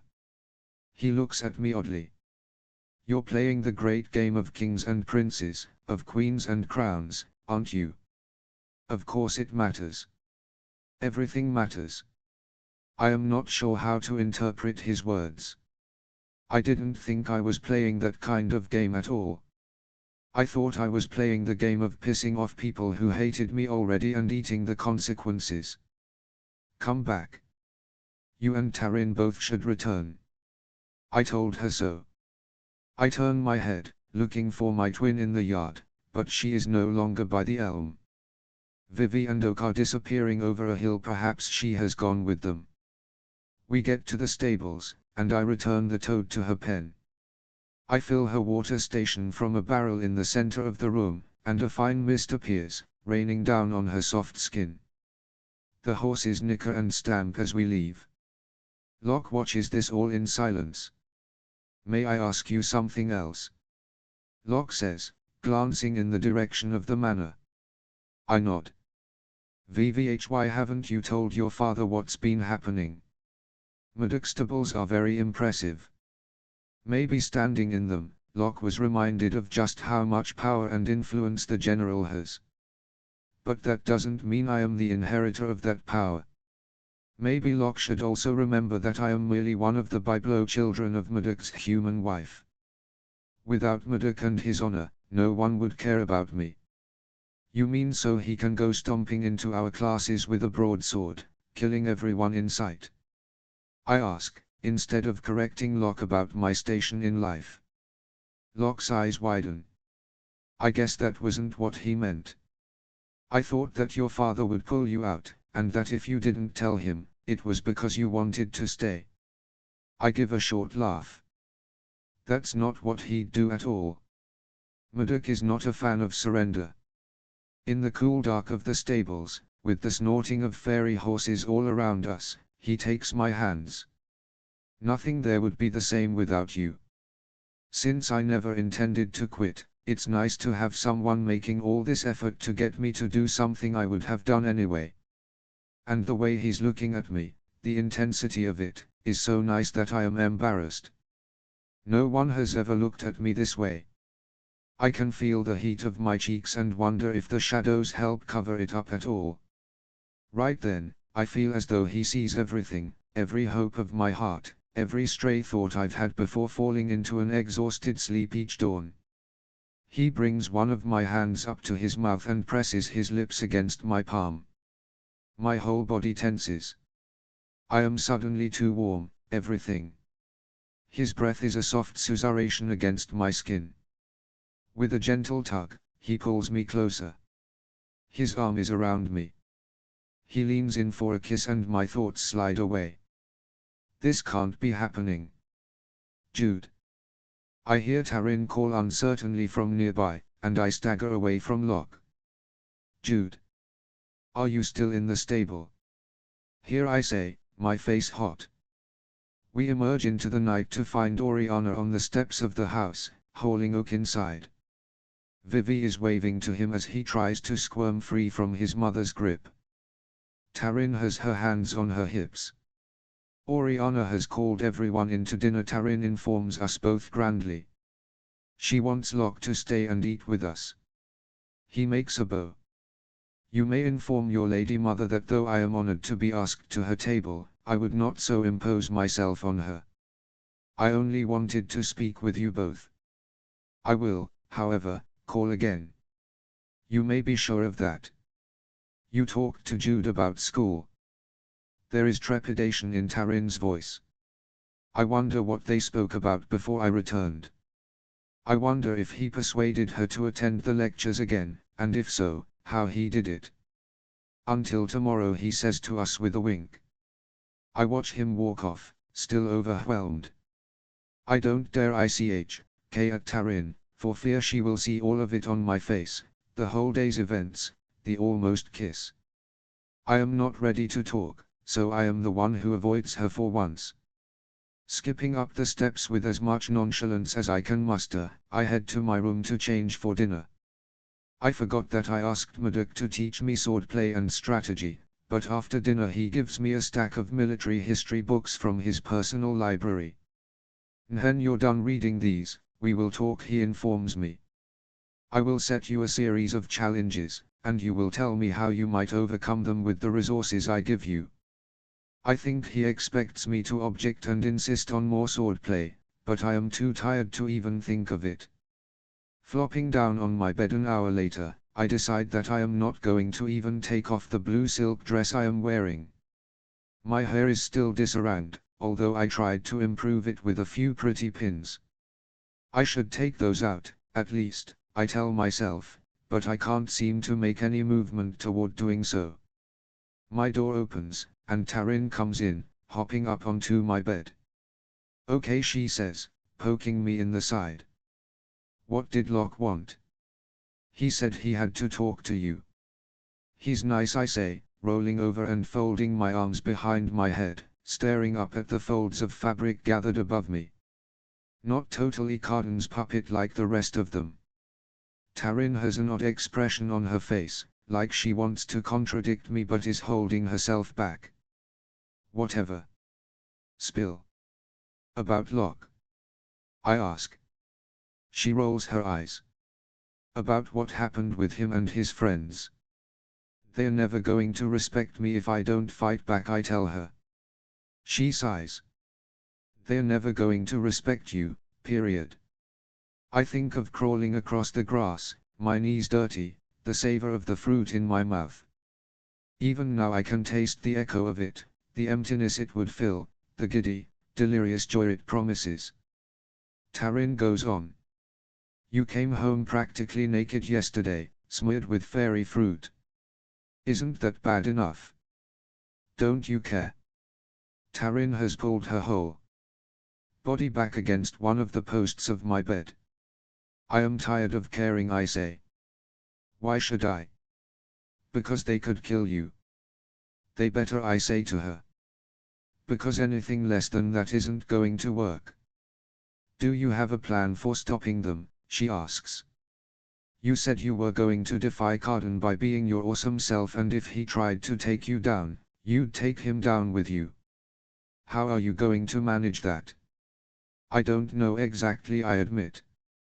She throws up her hands in frustration. No, look, I say. Every day that I don't beg Carden for forgiveness over a feud he started is a day I win. He can humiliate me, but every time he does and I don't back down, he makes himself less powerful. After all, he's throwing everything he's got at someone as weak as I am, and it's not working. He's going to take himself down. She sighs and comes over to me, laying her head against my chest, putting her arms around me. Against my shoulder she whispers, he's flint, you're tinder. I hug her closer and make no promises. We stay like that for a long moment. Did Locke threaten you? She asks softly. It was so odd that he came here looking for you, and then you had such a weird expression when I walked into the stables. No, nothing bad, I tell her. I don't know exactly what he came for, but he kissed my hand. It was nice, like out of a storybook. Nice things don't happen in storybooks, Taryn says. Or when they do happen, something bad happens next. Because otherwise the story would be boring, and no one would read it. It's my turn to sigh. I know it's stupid, thinking well of one of Carden's friends, but he really did help me. He stood up to Carden. But I'd rather talk about you. There's someone, isn't there? When you said you were going to fall in love, you were talking about someone in particular. Not that I'd be the first to green gown her. There's a boy, she says slowly. He's going to declare himself at Prince Dane's coronation. He's going to ask for my hand from Murdoch, and then everything is going to change for me. I think of her weeping, standing beside Carden. I think of how angry she's been that I am feuding with him. I think of that, and a cold and terrible dread creeps over me. Vivo. I demand. Please, not Carden. Anyone but Carden. I promised not to tell anyone, she says. Even you. Our promises don't matter, I say, thinking of Prince Dane's gears still freezing my tongue, of how little any of them trust us. No one expects us to have any honor. Everyone knows we lie. She gives me a stern, disapproving look. It's a fairy prohibition. If I break it, he'll know. I need to show him I can live like one of the folk. Okay, I say slowly. Be happy for me, she says, and I feel cut to the quick. She has found her place in fairy, and I guess I have found mine. But I can't help worrying. Just tell me something about him. Tell me that he is kind. Tell me that you love him and that he's promised to be to you. Tell me. He's a fairy, she says. They don't love the way we do. And I think you would like him. That's something. That doesn't sound like Carden, whom I despise. But I am not sure I find her answer reassuring, either. What does it mean, I would like him? Does that mean we've never met? Viva, does it mean that he doesn't love the way we do? I am happy for you. Honest, I say, although I am more worried than anything. This is exciting. When Oriana's dressmaker comes, you're going to have to make sure you get an extra pretty gown. Taryn relaxes. I just want everything to be better. For both of us. I reach over to my bedside table to retrieve the knock I stole from Hollow Hall. Remember this? I ask, lifting up the collected Alice's Adventures in Wonderland book. When I do, a folded piece of paper slips out and flutters to the floor. We used to read that when we were little, she says, grabbing for the book. Where did you get it? I found it, I say, not able to explain whose bookshelf it had come from or why I had been in Hollow Hall in the first place. To test the gears, I try to say the words, spying for Prince Dane. My mouth will not move. My tongue stays still. A wave of panic washes over me, but I push it back. This is a small price for what he's given me. Taryn doesn't press for more information. She's too busy flipping through the pages and reading bits of it aloud. While I can't quite remember the cadence of my mother's voice, I think I hear an echo of it in Taryn's. Now, here, you see, it takes all the running you can do, to keep in the same place, she reads. If you want to get somewhere else, you must run at least twice as fast as that. I reach down surreptitiously and shove the fallen paper under my pillow. I plan to unfold it once she returns to her room, but instead I fall asleep, long before the story is over. I wake in the early morning, alone, needing to pee. I pad into my bath area, lift my skirts, and do my business in the copper basin left there for this purpose, shame heating my face even though I am alone. It is one of the most humbling aspects of being human. I know that fairies are not gods, maybe I know that better than any mortal alive, but neither have I ever seen one hunched over a bedpan. Back in bed, I push aside the curtain and let the sunlight spill in, brighter than any lamp. I take the folded up paper from behind my pillow. Smoothing it out, I see Carden's furious, arrogant handwriting scrawled over the page, taking up all available space. In some places he pressed the nib so angrily that the paper tore. Jude, it reads, each hateful rendering of my name like a punch to the gut. Dilute de def de jude de chapter 15. The dressmaker comes early the next afternoon, a long-fingered fairy called Brambleweft. Her feet are turned backward, giving her an odd gait. Her eyes are like those of a goat, brown with a horizontal line of black just at the center. She is wearing an example of her work, a woven dress with embroidered lines of thorns making a striped pattern down the length of it. She has brought with her bolts of fabric, some of it stiff gold, one that changes color like iridescent beetle wings. Beside that, she tells us, is a spider silk so fine that it could have fit through the eye of a needle 3 times over and yet strong enough to have to be cut with silver scissors magic to never lose their edge. The purple fabric shot through with gold and silver is so bright that it seems like moonlight itself puddling over the cushions. All the fabrics are draped onto the couch in Oriana's parlor for us to inspect. Even Vivi is drawn to run her fingers over the cloth, an absent smile on her face.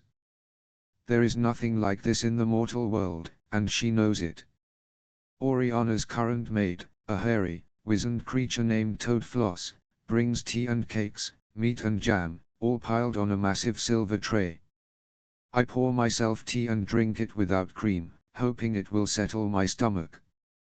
The terror of the last few days is at my heels, making me shudder without warning. The memory of the fairy fruit keeps rising unbidden to my tongue, along with the cracked lips of the servants in Balakin's palace and the sound of the leather as it struck Prince Cardan's bare back. And my own name, written over and over and over. I thought I knew how much Cardan hated me, but looking at that paper, I realized I had no idea. And he'd hate me even more still if he knew I had seen him on his knees, beaten by a human servant. A mortal, for an extra bit of humiliation, an extra dose of rage. Jude. Oriana says, and I realize that I've been staring off toward the window and the fading light. Yes. I put on a bright, false smile. Taryn and Vivienne begin to laugh. And just who are you thinking about with a dreamy expression like that on your face? Oriana asks, which makes Vivi laugh again. Taryn doesn't, probably because she thinks I am an idiot. I shake my head, hoping I have not gone red-faced. No, it wasn't anything like that. I was just, I don't know. It doesn't matter. What were we talking about? The seamstress wishes to measure you first, Oriana says. Since you're the youngest. I look over at Brambleweft, who holds a string between her hands. I hop up onto the box she has set before her, holding out my arms. I am a good daughter today.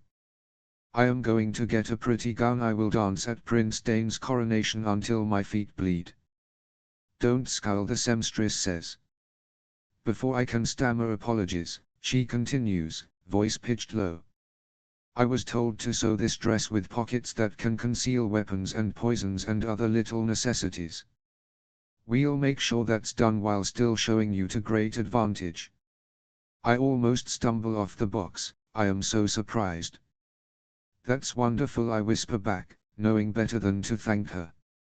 Fairies don't believe in dismissing gratitude with a few words. They believe in debts and bargains, and the person I am meant to be most indebted to is not here. Prince Dane is the one who expects to be repaid. She smiles, pins in her mouth, and I grin back at her. I will repay him, although it seems I will have much to repay him for.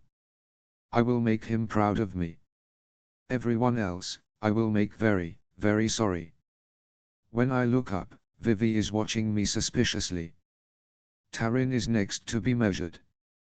As she gets on the box, I go and drink more tea. Then I eat 3 sugary cakes and a strip of ham. Nhere, did you go the other day? Vivi asks as I gulp down the meat like some kind of raptor bird. I have woken ravenous. I think of how I fled from our conversation on my way to Hollow Hall. I can't exactly deny that, not without explaining more about where I was going than my gassed tongue will allow. I shrug, one-shouldered. I made one of the other gentry kids describe what happened to you at that lecture. Vivi says. You could have died. The only reason you're alive is that they didn't want their game to be over. That's the way they are, I remind her. That's the way things are. Do you want the world to be different than it is? Because this is the world we get, Vivi. It's not the only world, she says softly. It's my world, I say, my heart hammering in my chest. I stand before she can tell me otherwise. My hands are shaking, though, and my palms are sweaty when I go to finger the fabrics. Ever since I staggered home through the woods in my underwear, I have been trying to feel nothing about what happened. I am afraid that if I begin to feel, I won't be able to bear it. I am afraid that the emotion will be like a wave sucking me under. It's not the first awful thing I have endured and pushed into the back of my brain. That's how I've been coping, and if there's another, better way, I do not know it. I focus my attention on the cloth until I can breathe evenly again, until the panic dissipates. There's a velvet blue-green, reminding me of the lake at dusk. I find an amazing, fantastical fabric embroidered with moths and butterflies and ferns and flowers. I lift it up, and underneath is a bolt of beautiful fog-grey cloth that ripples like smoke. They are so very pretty. The kind of fabrics that princesses in fairy tales wear. Of course, Taryn is right about stories. Bad things happen to those princesses. They are pricked with thorns, poisoned by apples, married to their own fathers. They have their hands cut off and their brothers turned into swans, their lovers chopped up and planted in basil pots. They vomit up diamonds. Even they walk, it feels as though they are walking on knives. They still manage to look nice. I want that one, Taryn says, pointing to the bolt of fabric I'm holding, the one with the embroidery. She's done being measured. Vivi is up there, holding out her arms, watching me in that unnerving way she has, as though she knows my very thoughts. Your sister found it first, Oriana says. Please, Taryn says to me, bending her head and looking up through her eyelashes. She's joking, but she's not. She needs to look nice for this boy who is supposed to declare himself at the coronation. She doesn't understand what use my looking nice would be, me with my grudges and feuds. With a half smile, I set down the bolt. Sure. All yours. Taryn kisses me on the cheek.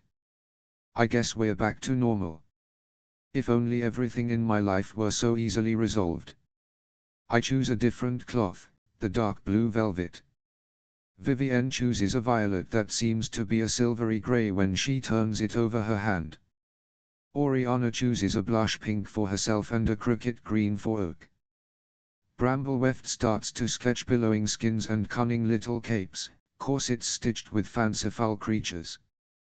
Butterflies alighting along arms and in elaborate headpieces.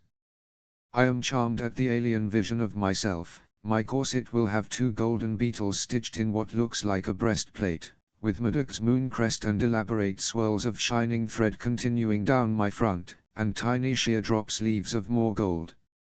It will certainly be clear to what household I belong. We are still making small changes when Oak runs in, being chased by Nebone.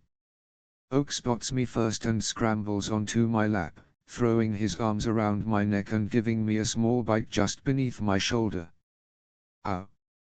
I say in surprise, but he just laughs. It makes me laugh, too. He's kind of a weird kid, maybe because he's a fairy or maybe because all kids, human or inhuman, are equally weird. Do you want me to tell you a story about a little boy who bit a stone and lost all his pearly white teeth? I ask him in what I hope is a menacing fashion, sticking my fingers under his armpits to tickle him. Yes, he says immediately between breathless giggles and shrieks. Oriana strides over to us, her face full of trouble. That's very kind of you, but we ought to begin dressing for dinner. She pulls him off my lap and into her arms. He begins screaming and kicking his legs. One of the kicks lands against my stomach hard enough to bruise, but I don't say anything.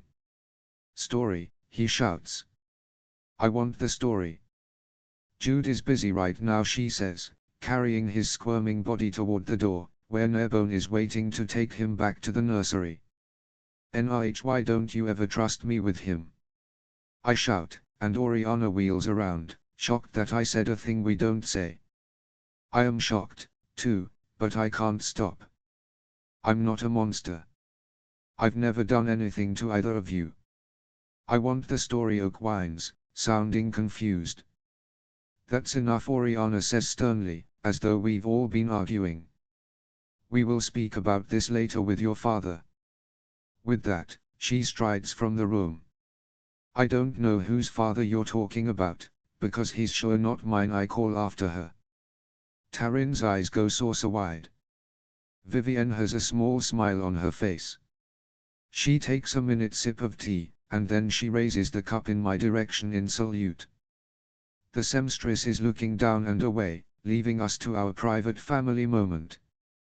I cannot seem to contort myself back into the shape of a dutiful child. I am coming unraveled. I am coming undone. The next day at school, Taryn walks beside me, swinging her lunch basket. I keep my head high and my jaw set. I have my little knife with me, cold iron, tucked into one of the pockets of my skirt, and more salt than I reasonably need. I even have a new necklace of rowan berries, sewn by Tatterfell and worn because there was no way she could know I didn't need it.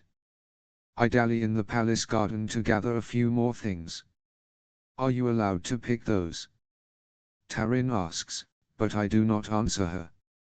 In the afternoon, we attend a lecture in a high tower, where we are taught about birdsongs. Every time I feel as though my courage will falter, I let my fingers brush the cool metal of the blade. Locke looks over, and when he catches my eye, he winks. From the other side of the room, Carden scowls at the lecturer but does not speak. When he moves to take an inkpot from a satchel, I see him wince. I think about how sore his back must be, how it must hurt to move. But if he holds himself a little more stiffly as he sneers, that seems to be the only difference in his manner. He looks well practiced in hiding pain. I think of the note I found, of the press of his nibbed pen hard enough to send flakes of ink spattering as he wrote my name. Hard enough to dig through the page, maybe to scar the desk beneath. If that's what he did to the paper, I shudder to think what he wants to do to after school. I practice with Murdoch. He shows me a particularly clever block, and I do it over and over again, better and faster, surprising even him. Viv and I go inside. Covered in sweat, I pass Oak, who is running somewhere, dragging my stuffed snake after him on a dirty rope. He's clearly stolen the snake from my room. Oak. I call after him, but he's up the stairs and away. I sluice off in my bath and then, alone in my room, unpack my school bag. Tucked down in the bottom, wrapped in a leftover piece of paper, is a single worm-eaten fairy fruit I picked up on the way home. I set it on a tray and pull on leather gloves. Then I take out my knife and cut it into pieces. Tiny slivers of squishy golden fruit. I have researched fairy poisons in dusty, hand-scribed books in Murdoch's library. I read about the blusher mushroom, a pale fungus that blooms with beads of a red liquid that looks uncomfortably like blood.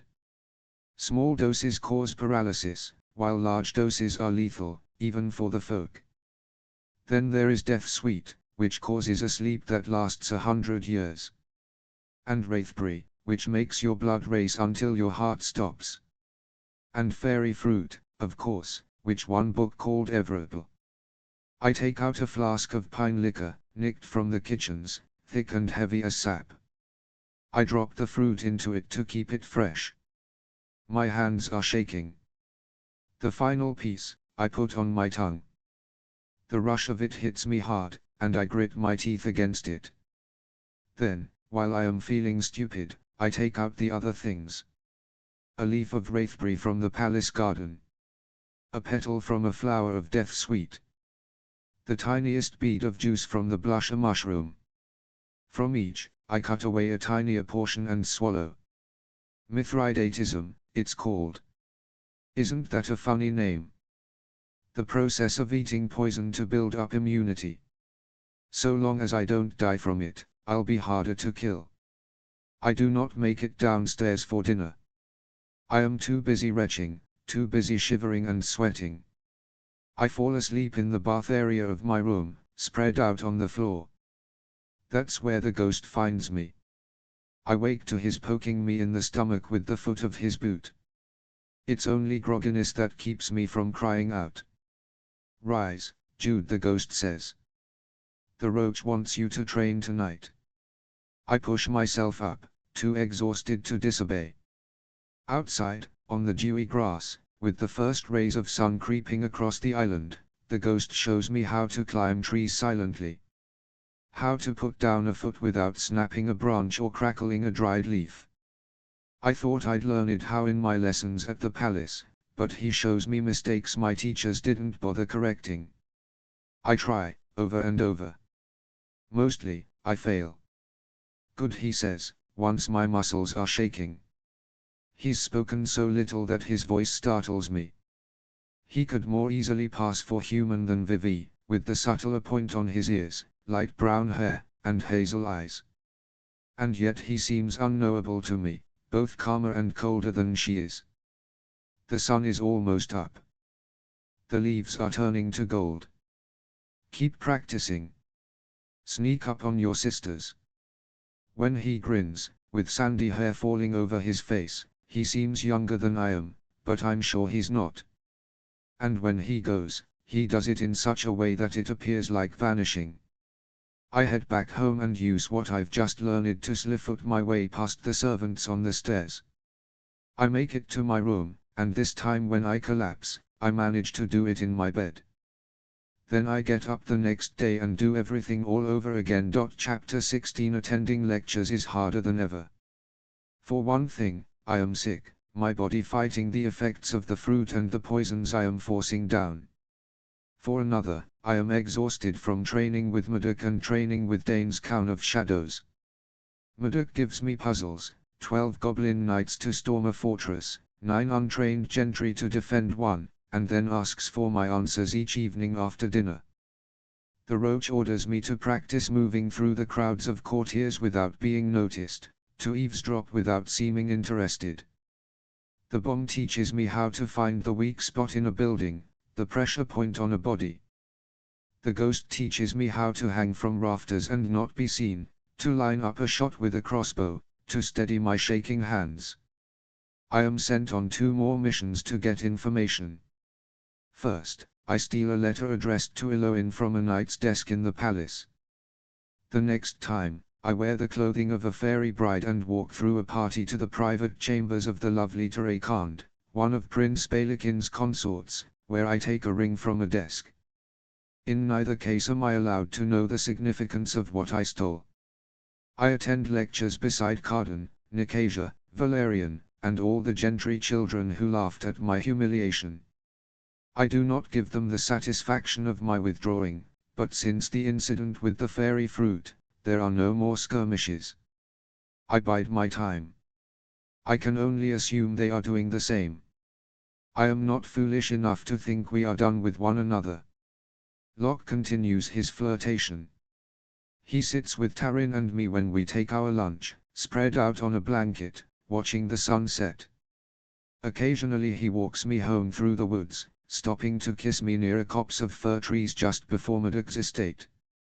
I only hope he doesn't taste the bitterness of poison on my lips.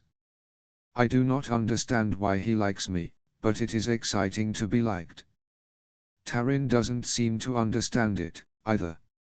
She regards Locke with suspicion. Perhaps since I am worried over her mysterious paramour, it is fitting that she seems equally worried over mine. Are you enjoying yourself? I overhear Nicasia ask Locke once, as he joins them for a lecture. Cardan won't forgive you for what you're doing with her. I pause, unable to pass by without listening for his answer. But Locke only laughs. Is he more angry that you chose me over him or that I chose a mortal over you? I startle, not sure I heard him right. She's about to answer when she spots me. Her mouth curls. Little mousey, she says. Don't believe his sugared tongue. The roach would despair of me if he saw how badly I fumbled my newfound skills. I did nothing he taught me, I neither concealed myself nor blended in with others to avoid notice. At least no one would suspect me of knowing much about spycraft. So has Carden forgiven you? I ask her, pleased by her stricken look. Too bad. I hear a prince's favor is a really big deal. What need have I for princes, she demands. My mother is a queen.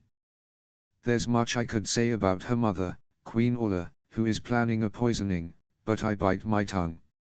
In fact, I bite it so hard that I don't say anything at all.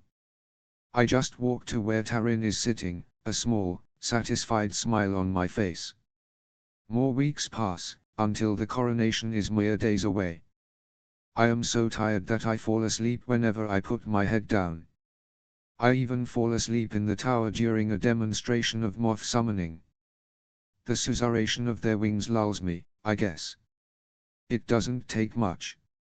I wake on the stone floor. My head is ringing, and I am scrambling for my knife. I don't know where I am. For a moment, I think that I must have fallen. For a moment, I think I am paranoid. Then I see Valerian, grinning down at me. He has pushed me out of my chair. I know it just from the look on his face. I have not yet become paranoid enough. Voices sound from outside, the rest of our classmates having their luncheon on the grass as evening rolls in. I hear the shrieks of the youngest children, probably chasing one another over blankets. Where's Tarin? I ask, because it wasn't like her not to wake me. She promised not to help you, remember? Valerian's golden hair hangs over one eye. As usual, he's clad entirely in red, a tone so deep that it might appear black at first glance. Not by word or by deed.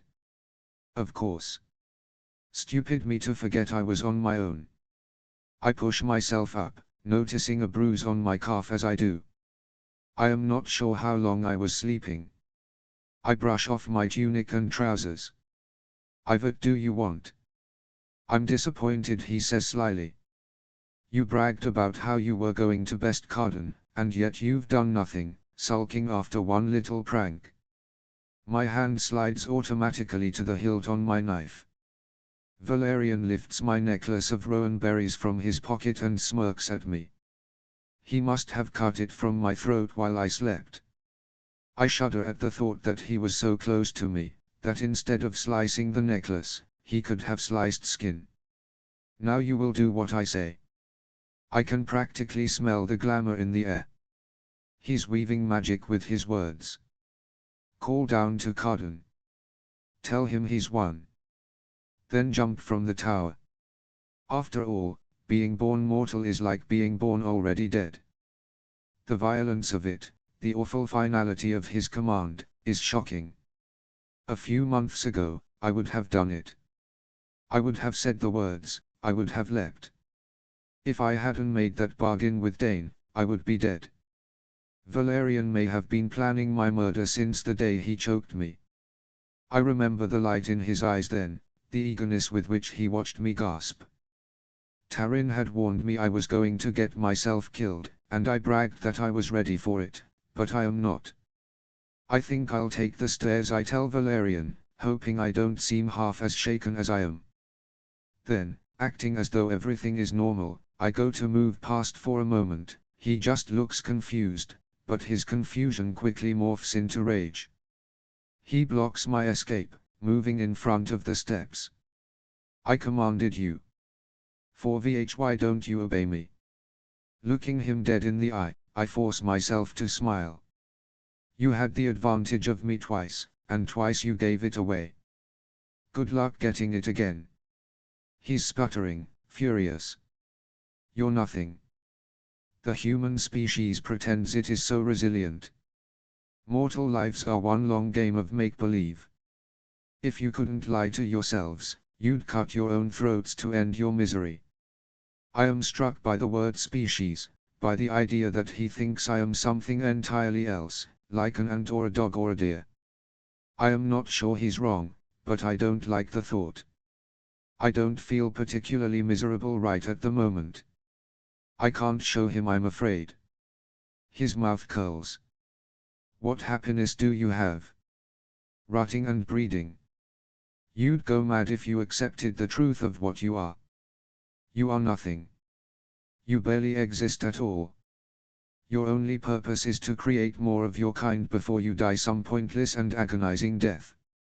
I look him in the eye.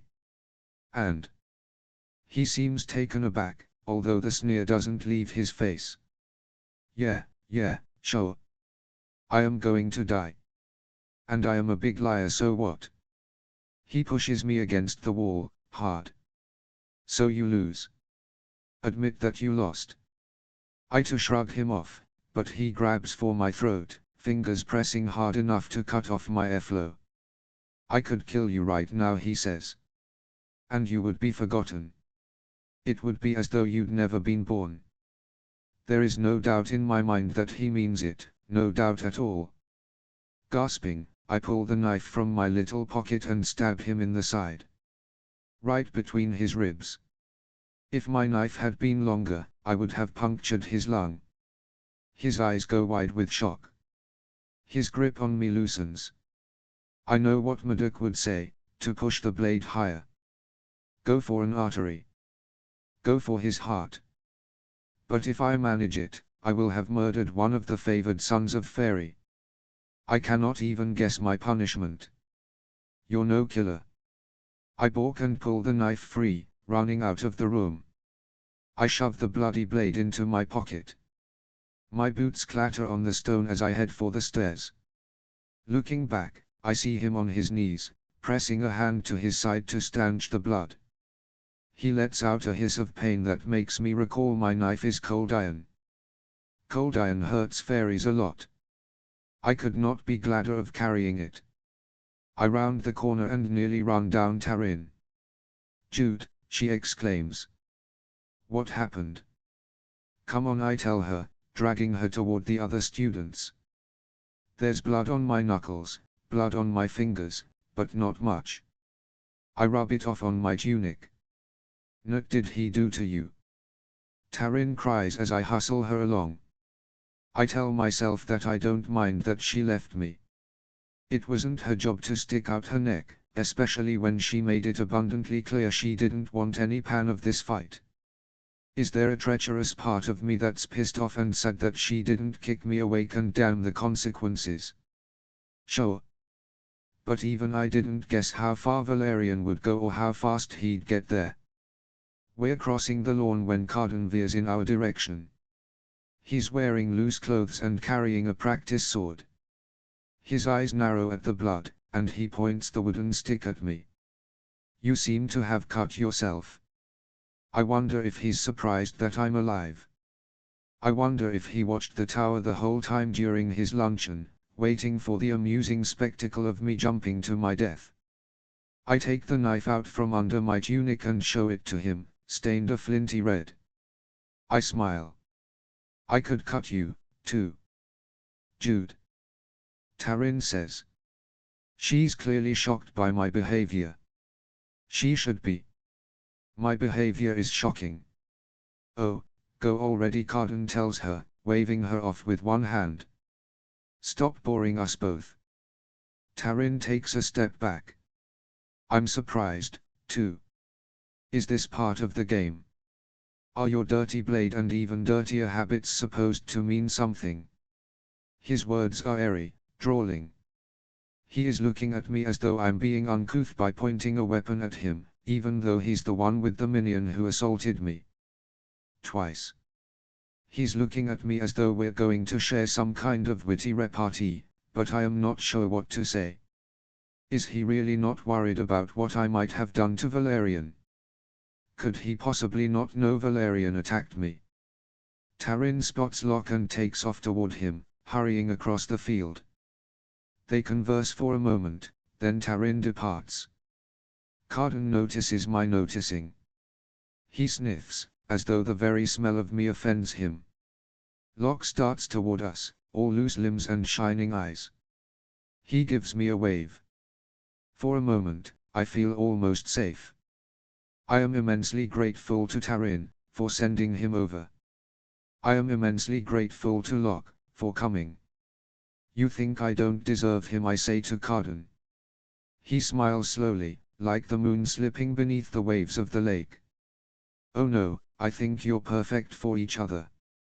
A few moments later, Locke has an arm thrown around my shoulders. Come on, he says. Let's get out of here. And so, without a backward glance at any of them, we do. We walk through the crooked forest, where all the trees are bowed in the same direction as though they've been blown by a strong wind since they were saplings. I stop to pick a few blackberries from prickly stems of bushes growing between them. I have to blow tiny sugar ants from each before putting it in my mouth. I offer a berry to Locke, but he demurs. So, in short, Valerian tried to kill me, I say, finishing my story. And I stabbed him. His fox eyes are steady on me. You stabbed Valerian. So I might be in some trouble. I take a deep breath. He shakes his head. Valerian won't tell anyone he was bested by a mortal girl. What about Carden? Won't he be disappointed his plan didn't work? I gaze out at the sea, visible between the trunks of the trees. It seems to stretch on to forever. I doubt he even knew about it, Locke says, and smiles at my surprise. Oh, he'd like to make you believe he's our leader, but it's more that Nicasia likes power, I like dramatics, and Valerian likes violence. Carden can provide us with all three, or at least excuses for all three. Dramatics. I echo. I like for things to happen, for stories to unfold. And if I can't find a good enough story, I make one. He looks every inch the trickster in that moment. I know you overheard Nicasia talking about what was between us. She had Carden, but only in leaving him for me did she gain power over him.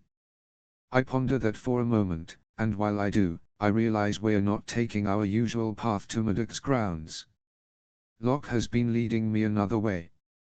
Where are we going? My domain, he says with a grin, happy to be caught out. It's not far. I think you'll like the hedge maze. I have never been to one of their estates, save for Hollow Hall. In the human world, we children were always in the neighbors' yards, swinging and swimming and jumping, but the rules here are nothing the same. Most of the children in the High King's court are royals, sent from smaller courts to gain influence with the princes and princesses, and have no time for much else. Of course, in the mortal world, there are such things as backyards. Here, there are forest and sea, rocks and mazes, and flowers that are red only when they get fresh blood. I don't much like the idea of getting lost deliberately in a hedge maze, but I smile as though nothing could ever delight me more. I don't want to disappoint him. There will be a gathering later, Locke continues. You should stay. I promise it will be diverting. At that, my stomach clenches. I doubt he's having a party without his friends. That seems foolish, I say, to avoid refusing the invitation outright. Your father doesn't like you to stay out late. Locke gives me a pitying look. I know he's just trying to make me feel childish when he knows perfectly well why I shouldn't be there, but even though I am aware of what he's doing, it works. Locke's estate is more modest than Madoc's and less fortified. Tall spires covered in shingles of mossy bark rise between the trees. The spiraling vines of ivy and honeysuckle that twine up the sides turn the whole thing green and leafy. Wow, I say. I have ridden by here and seen those spires in the distance, but I never knew to whose house they belonged. Beautiful. He gives me a quick grin. Let's go inside. Although there is a pair of grand doors in the front, he takes me around to a small door on the side that leads directly to the kitchens. A fresh loaf of bread rests on the counter, along with apples, currants, and a soft cheese, but I do not see any servants who might have prepared this. I think, involuntarily, of the girl in Hollow Hall cleaning Carden's fireplace. I wonder where her family thinks she is and what bargain she made. I wonder how easily I could have been her. Is your family home?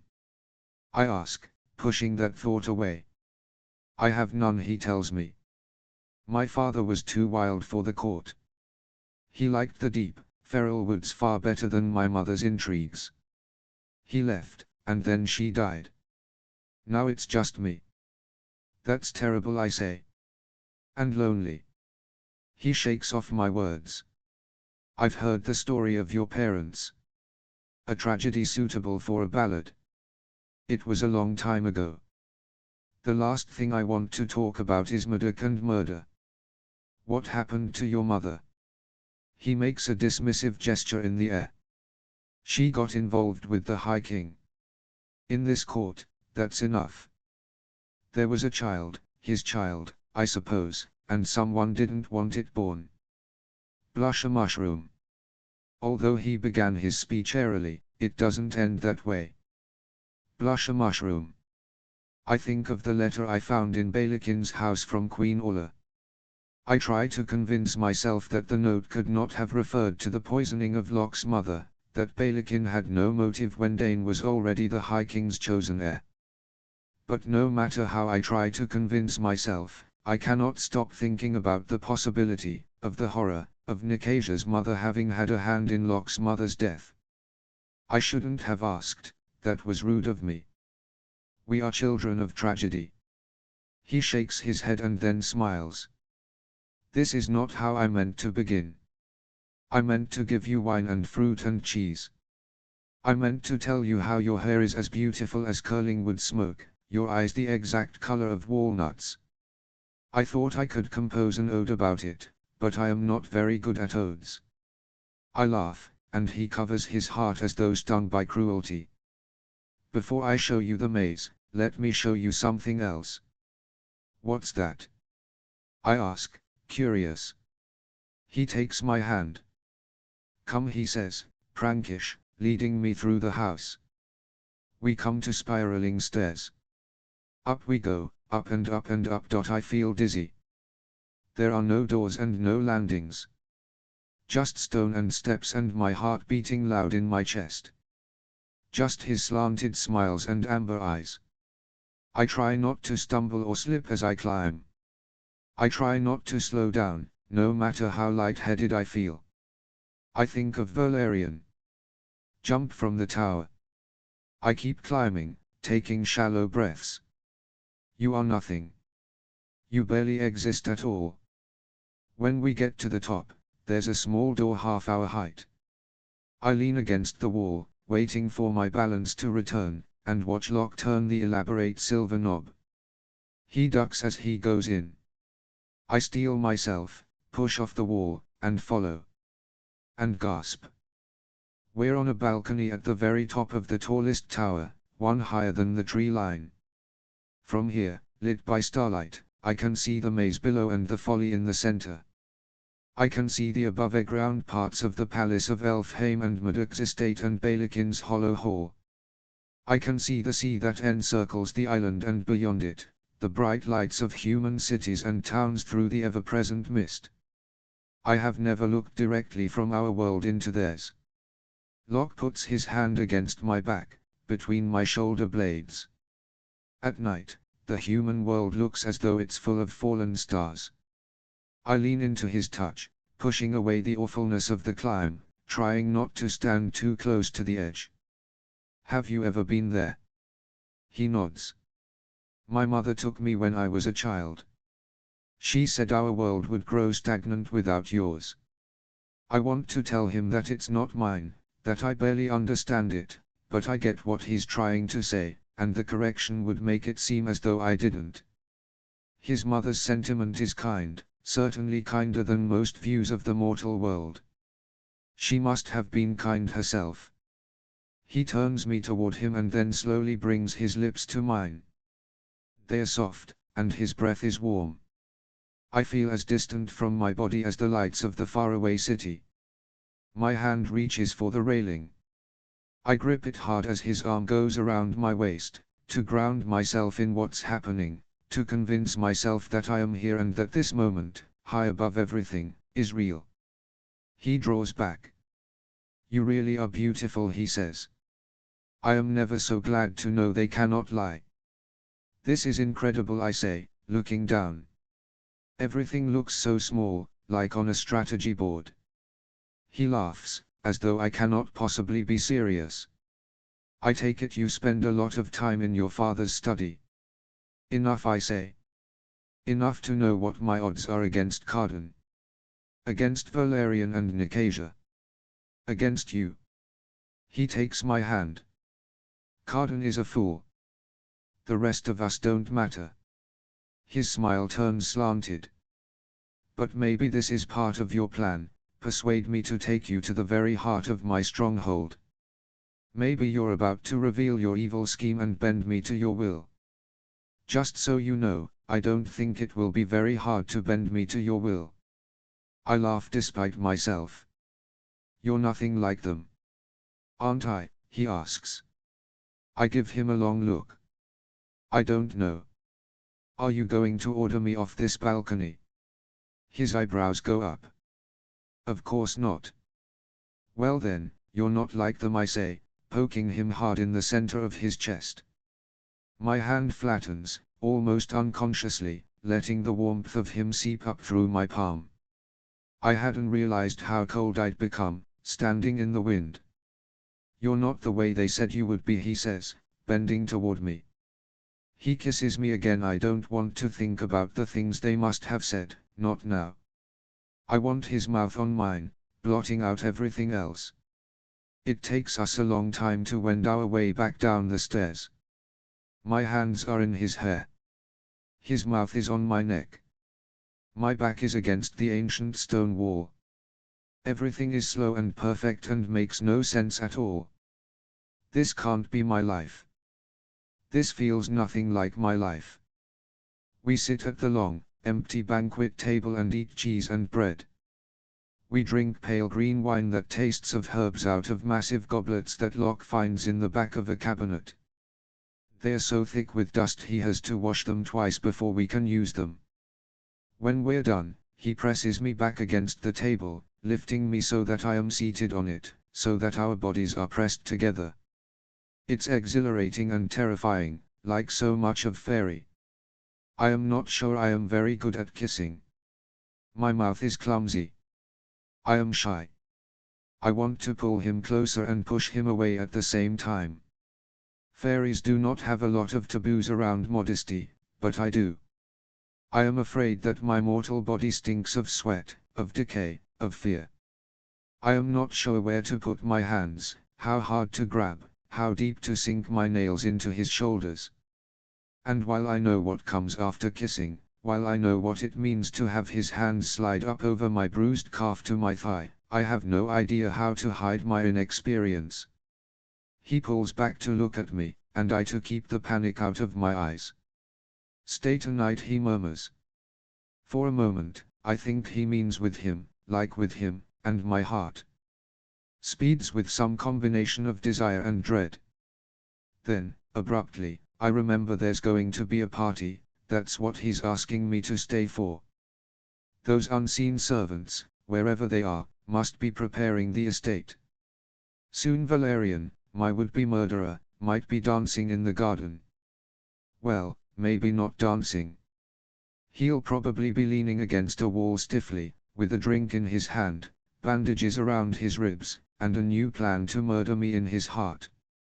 If not new orders to murder me from Cardan.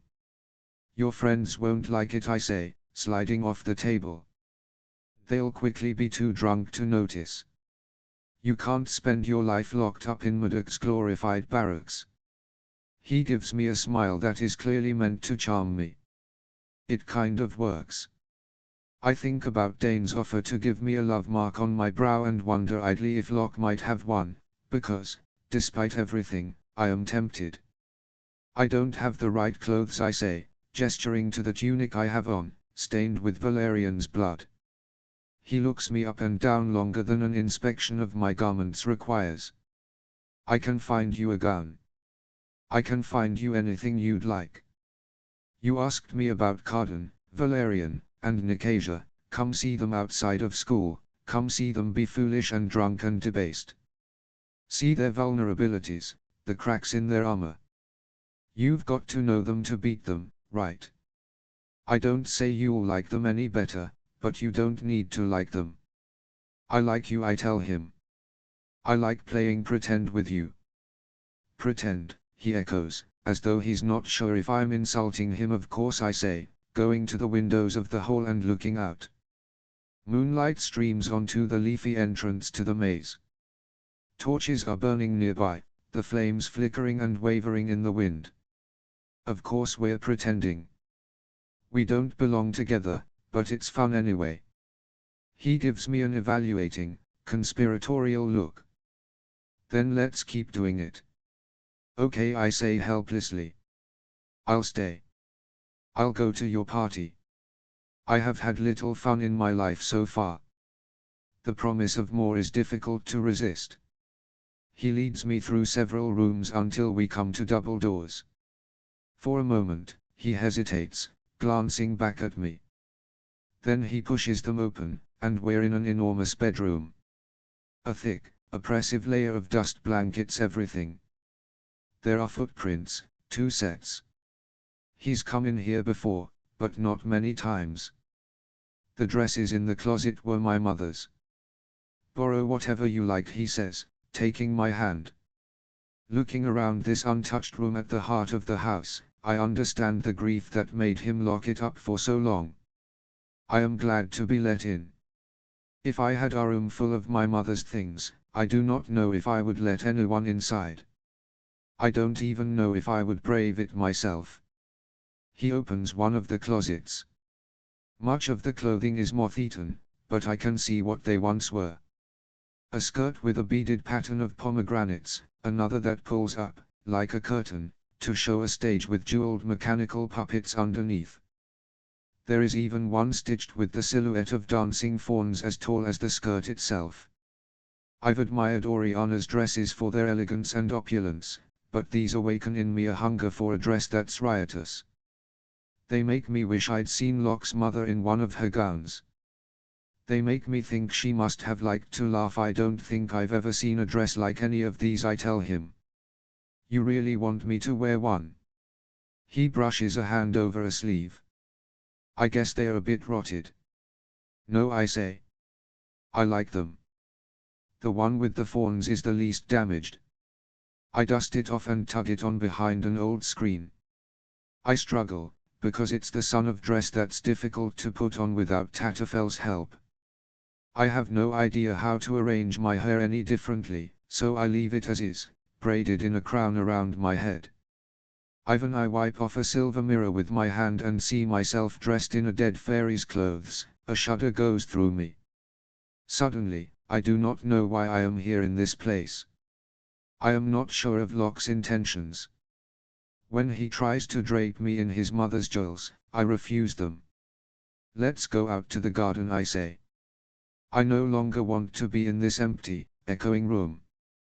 He puts away the long string of emeralds he was holding. As we leave, I look back at the closet of moldering clothes. Despite my feelings of unease, there's a part of me that can't help imagining what it would be like to be the mistress of this place. Imagining Prince Dane with the crown. Imagining entertaining at the long table we kissed against, my classmates all drinking the pale green wine and pretending they had never tried to murder me. Locke, with his hand in mine. And me, spying on them all for the king. The hedge maze is taller than the height of an ogre and formed of dense, glossy leaves in a deep green. Apparently, Cardan's circle meets here often. I can hear them laughing at the center of the maze when I walk outside with Locke, late to his own gathering. The smell of pine liquor is alive in the air. Firelight of the torches makes long shadows and limbs everything in scarlet. My steps slow. Reaching into the pocket of the borrowed dress, I touch my knife, still stained with Valerian's blood. When I do, my fingers light on something else, something Locke's mother must have left years before. I pull out her bauble, a golden acorn. It doesn't look like jewelry, there is no chain, and I cannot imagine what purpose it might have had other than to be pretty. I drop it back into my pocket. Locke holds my hand as we move through the turns of the hedge maze. It does not seem as though there are many. I too map it in my mind as I go, in case I have to find my way out alone. The simplicity of the maze makes me nervous rather than confident. I do not believe there are many simple things in fairy. At home, dinner will be coming to a close without me. Taryn will be whispering to Vivi how I went somewhere with Locke. Murdoch will be frowning and stabbing his meat, annoyed with me for missing his lessons. I have braved worse things. At the center of the maze, a piper is playing a lilting, wild song. White rose petals blow through the air. Folk are gathered, eating and drinking from a long banquet table that seems mostly piled with different distillations, cordials in which mandrake roots float, sour plum wine, a clear liquor infused with handfuls of red clover. And beside those, vials of golden nevermore. Carden is lying on a blanket, his head tipped back and his loose white shift unbuttoned. Although it is still early in the night, he appears to be very drunk. His mouth is flaked with gold. A horned girl I don't know is kissing his throat, and another, this one with daffodil hair, presses her mouth against the calf of his leg, just above the top of his boot. To my relief, I do not see Valerian. I hope he's home, nursing that wound I gave him. Locke brings me a thimbleful of liquor, and I take a tiny scalding sip for the sake of politeness. I stand coughing immediately. At that moment, Carden's gaze goes to me. His eyes are barely open, but I can see the shine of them, wet as tar. He watches me as the girl kisses his mouth, watches me as she slides her hand beneath the hem of his silly, ruffly shirt. My cheeks heat. I look away and then am angry with myself for giving him the satisfaction of seeming uncomfortable. He's the one who's making a spectacle of himself. I see a member of the Circle of Worms has chosen to grace us with her presence tonight, Nicasia says, swanning up to us in a dress with all the colors of the sunset in it. She peers into my face. But which one is it? The one you don't like, I tell her, ignoring her jibe. That makes her give a high, false laugh. Oh, you might be surprised how some of us feel about both of you. I promised you better amusements than this, Locke says stiffly, taking my elbow. I am grateful when he pulls me toward a low table with pillows strewn haphazardly around it, but I can't help giving Nicasia a small, antagonizing wave as I go. I pour out my thimble of liquor onto the grass when Locke isn't looking. The piper finishes, and a naked boy, shining with gold paint, takes out a lyre and sings a filthy song about broken hearts. O lady fair, O lady cruel, how I miss your sweet misrule. I miss your hair, I miss your eyes, but most of all, I miss your thighs. Locke kisses me again, in front of the fire. Everyone can see it, but I don't know if they'll knoking, because I close my eyes as tightly as they will go. Chaiter 17 I wake in Locke's house on a bed covered in tapestries. My mouth tastes of sour plums and is swollen from kissing. Locke is beside me on the bed, eyes shut, still in his party clothes. I pause in the act of rising to study him, his sharp ears and fox fur hair, the softness of his mouth, his long limbs spread out in sleep. His head is pillowed on one ruffle-covered wrist. The night comes back in a rush of memory. There was dancing and a chase through the maze.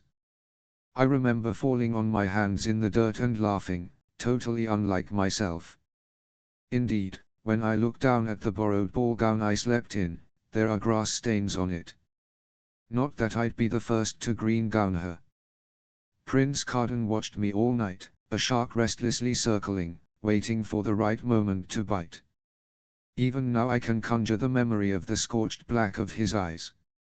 And if I laughed louder for the sake of angering him, if I smiled wider, and kissed Locke longer, that is a kind of deceit that even the folk cannot condemn.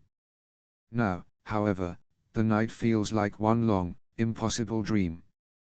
Locke's bedroom is messy, books and clothes scattered on divans and low couches. I wade through to the door and pad over the empty halls of the house. Finding my way back to the dusty room of his mother's, I take off her gown and tug on yesterday's clothes. I reach to take my knife from her pocket, and when I do, the golden acorn comes out with it. Impulsively, I tuck both knife and acorn into my tunic. I want some memento of the night, something to recall it, should nothing like it ever happen again. Locke told me I could borrow anything in the room, and I am borrowing this. On my way out, I pass the long dining table. Nicasia is there, sectioning an apple with a little knife. "Your hair looks like a thicket," she says, popping a slice of fruit into her mouth. I glance at a silver plate on the wall, which shows only a distorted and blurred image of myself. Even in that, I can tell she's right, a halo of brown surrounds my head. Reaching up, I begin undoing my braid, combing it out with my fingers. "Locke's asleep," I say, assuming that she's waiting to see him.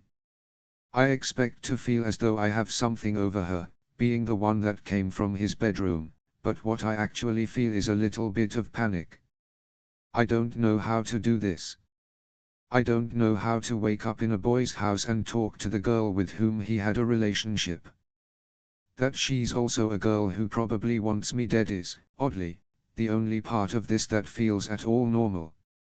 "My mother and his brother thought we were to be wed," she says, seeming as though she might be talking to the air and not to me at all.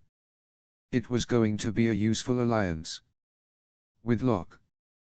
I ask, confused. She gives me an annoyed look, my question seeming to bring her briefly out of her story. "Carden and me. He ruins things. That's what he likes. To ruin things. Of course Carden likes to ruin things." I wonder how that could be something she only just realized. I would have thought that would be something they had in common. I leave her to her apple and her reminiscences and head toward the palace. A cool breeze blows through the trees, lifting my loose hair and bringing me the scent of pine. In the sky, I hear the call of gulls. I am grateful for the lecture today, glad to have an excuse for not going home and hearing whatever Oriana has to say to me. Today the lecture is in the tower, my least favorite location. I climb the steps and settle myself. I am late, but I find a spot on a bench near the back. Taryn is sitting on the other side. She looks at me once, raising her brows.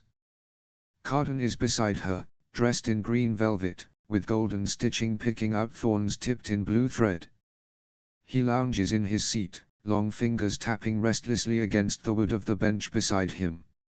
Looking at him makes me feel equally restless. At least Valerian hasn't shown up. It is too much to hope that he never returns, but at least I have today. A new instructor, a knight named Dulcamara, is talking about rules of inheritance, probably in anticipation of the coming coronation. The coronation, which will mark my rise to power as well. Once Prince Dane is the High King, his spies can haunt the shadows of Elfheim with only Dane himself to keep us in check in some of the lower courts. A king or queen's murderer can take the throne, Dulcamara says. She goes on to tell us that she is part of the Court of Termites, which has not yet joined Eldred's banner. Although she is not wearing armor, she stands as though she's used to the weight of it. And that is why Queen Mab bargained with the Wild Fae to make the crown King Eldred wears, which can only be passed down to her descendants. It would be tricky to get it by force. She grins wickedly. If Carden were to try to stop her lesson, she looks like she would eat him alive and crack his bones for marrow. The gentry children look at Dulcamara uncomfortably. Rumor has it that Lord Royban, her king, is planning to swear to the new High King, bringing with him his large court, one that has held off Murdoch's forces for years. Royban's joining the High Court of Elfheim is widely considered to be a masterstroke of diplomacy, negotiated by Prince Dane against Murdoch's wishes. I suppose she's come for the coronation. Larkspur, one of the youngest of us, pipes up. What happens when there are no more children in the Greenbrier line? Dulcamara's smile gentles. Once there are fewer than 2 descendants, one to wear the crown and the other to place it on the ruler's head, the high crown and its power crumble. All of Elfheim will be free from their oaths to it. Then, who knows? Maybe a new ruler will make a new crown. Maybe you'll return to warring with smaller Seelie and Unseelie courts. Maybe you will join our banners in the southwest. Her smile makes it clear which of those she would prefer. I stick my hand up. Dulcamara nods in my direction. What if someone tries to take the crown? Carden gives me a look. I want to glare, but I can't help thinking of him sprawled out on the ground with those girls. My cheeks heat all over again. I drop my gaze. An interesting question, Dulcamara says. Legend has it that the crown will not allow itself to be placed on the brow of anyone who isn't an heir of Mab, but Mab's line has been very fruitful. So long as a pair of descendants try to take the crown, it could be done. But the most dangerous pan of a coup would be this: the crown is cursed so that a murder of its wearer causes the death of the person responsible. I think of the note I found in Balakin's house, about blusher mushrooms, about vulnerability. After the lecture, I go down the steps carefully, remembering taking them at a run after stabbing Valerian. My vision blurs, and I feel dizzy for a moment, but the moment passes. Taryn, coming behind me, all but pushes me into the woods once we're outside. First of all, she says, tugging me over patches of curling ferns, "No one knows you weren't home all last night except for Tatterfell, and I gave her one of your nicest rings to make sure she wouldn't say anything. But you have to tell me where you were." "Locke had a party at his house," I say. "I stayed, but it wasn't, nothing much happened. We kissed. That was it." Her chestnut braids fly as she shakes her head. I don't know if I believe that. I let out my breath, perhaps a little dramatically. VVH, why would I lie? I'm not the one hiding the identity of the person courting me. Taryn frowns. "I just think that sleeping in someone's room, in someone's bed, is more than kissing." My cheeks heat, thinking of the way it had felt to wake up with his body stretched out beside mine. To get the attention off me, I start speculating about her. Yoo-hoo, maybe it's Prince Balakin. Are you going to marry Prince Balakin? Or perhaps it's Noggle and you can count the stars together. She smacks me in the arm, a little too hard. "Stop guessing," she says. "You know I'm not allowed to say." "Oh," I pick a white campion flower and stick it behind my ear. "So you like him?" she asks. "Really like him?" "Locke?" I ask. "Of course I do." She gives me a look, and I wonder how much I worried her, not coming home the night before. "Balakin I like less well," I say, and she rolls her eyes. When we get back to the stronghold, I find that Mudok has left word he will be out until late. With little else to do for once, I look for Taryn, but although I saw her go upstairs just minutes before, she's not in her room. Instead, her dress is on the bed and her closet open, a few gowns hanging roughly, as though she pulled them out before finding them wanting. Has she gone to meet her suitor? I take a turn around the room, trying to see it as a spy might, alert for signs of secrets. I notice nothing unusual but a few rose petals withering on her dressing table. I go to my room and lie on my bed, going over my memories of the night before. Reaching into my pocket, I remove my knife to finally clean it. When I bring it out, I am holding the golden acorn, too. I turn the bauble over in my hand. It's a solid lump of metal, a beautiful object. At first I take it only for that, before I notice the tiny lines running across it, tiny lines that seem to indicate moving parts. As though it were a puzzle. I can't screw off the top, although I try. I can't seem to do anything else with it, either. I am about to give up and toss it onto my dressing table when I glimpse a tiny hole, so small as to nearly invisible, right at the bottom. Hopping off my bed, I rattle through my desk, looking for a pin. The one I find has a pearl on one end. I try to fit the point into the acorn. It takes a moment, but I manage, pushing past resistance until I feel a click and it opens. Mechanized steps swing out from a shining center, where a tiny golden bird rests. Its beak moves, and it speaks in a creaky little voice. My dearest friend, these are the last words of Liriope. I have 3 golden birds to scatter. 3 attempts to get one into your hand. I am too far gone for any antidote, and so if you hear this, I leave you with the burden of my secrets and the last wish of my heart. Protect him. Take him far from the dangers of this court. Keep him safe, and never, ever tell him the truth of what happened to me. Tatterfell comes into the room, bringing with her a tray with tea things. She tries to peek at what I am doing, but I cup my hand over the acorn. When she goes out, I set down the bauble and pour myself a cup of tea, holding it to warm my hands. Liriope is Locke's mother. This seems like a message asking someone, her dearest friend, to spirit him, Locke, away. She calls the message her last words, so she must have known she was about to die.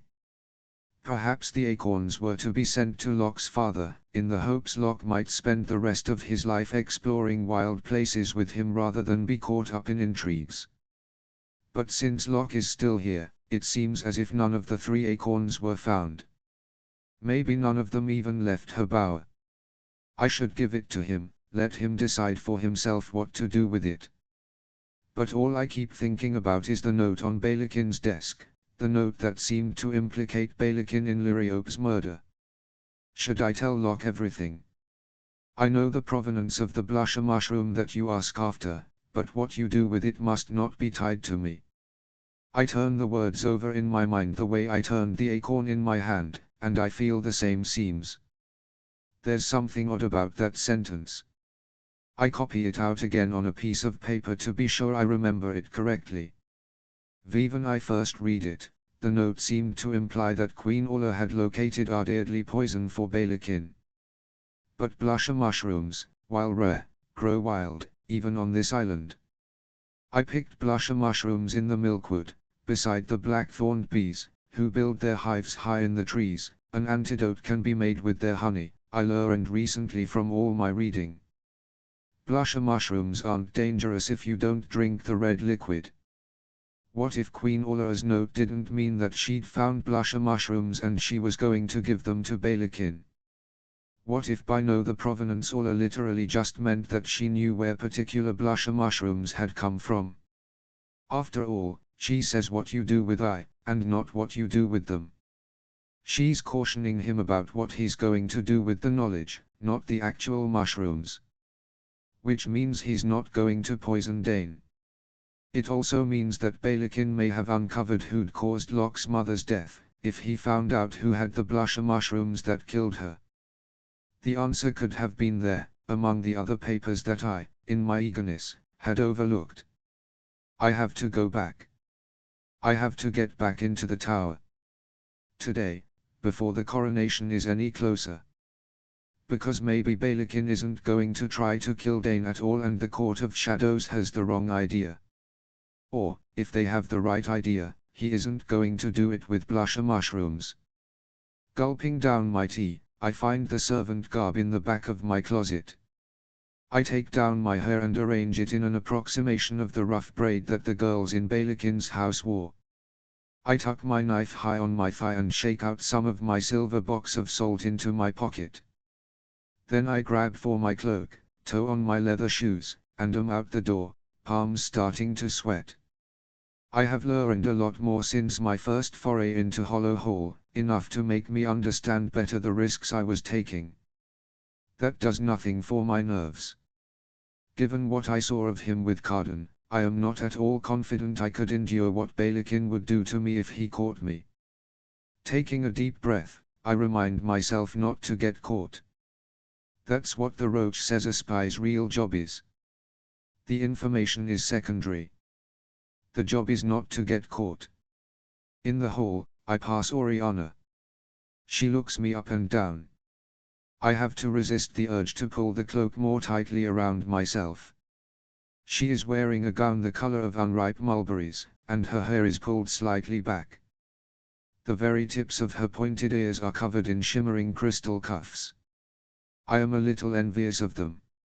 If I wore them, they'd disguise the human roundness of my own ears.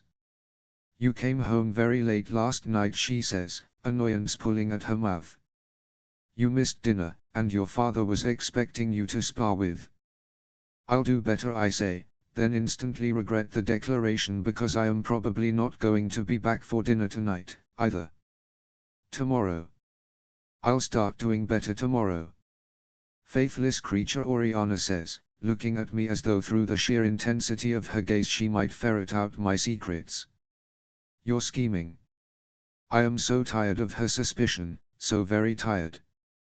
You always think that I say. It's just that for once you're right, leaving her to worry what that might mean. I go down the stairs and out onto the grass. This time, there's no one in my way, no one to make me reconsider what I am about to do. I don't bring the toad this time, I am more careful. As I walk through the woods, I see an owl circling overhead. I pull the hood of my cape to cover my face. At Hollow Hall, I stow my cloak outside between the logs of a woodpile and enter through the kitchens, where supper is being prepared. Squabs are lacquered with rose jelly, the smell of their crackling skin enough to make my mouth water and my stomach clench. I open a cabinet and am greeted by a dozen candles, all of them the color of buffed leather and accented with a gold stamp of Bailekin's personal crest, 3 laughing black birds. I take out 9 candles and, trying to move as mechanically as possible, carry them past the guards. One guard gives me an odd look. I am sure there is something off about me, but he's seen my face before, and I am more sure-footed than last time. At least until I see Bailekin coming down the stairs. He glances in my direction, and it is all I can do to keep my head down, my step even. I carry the candles into the room in front of me, which turns out to be the library. To my immense relief, he doesn't seem to truly see me. My heart is speeding, though, my breath's coming too fast. The servant girl who was cleaning the grate in Carden's room is blurrily putting books back onto the shelves. She is as I remember her, cracked lips, thin, and bruise-eyed. Her movements are slow, as if the air were as thick as water. In her drugged dream, I am no more interesting than the furniture and of less consequence. I scan the shelves impatiently, but I can see nothing useful. I need to get up to the tower, to go through all of Prince Bailekin's correspondence and hope I find something to do with Locke's mother Ordain or the coronation, something I overlooked. But I can't do anything with Bailekin between me and the stairs. I look at the girl again. I wonder what her life is like here, what she dreams of. If she ever, for a moment, had a chance to get away. At least, thanks to the gears, if Bailekin did catch me, this could not be my fate. I wait, counting to 1,000, while piling my candles on a chair. Then I look out. Thankfully, Bailekin is gone. Quickly, I head up the stairs toward the tower.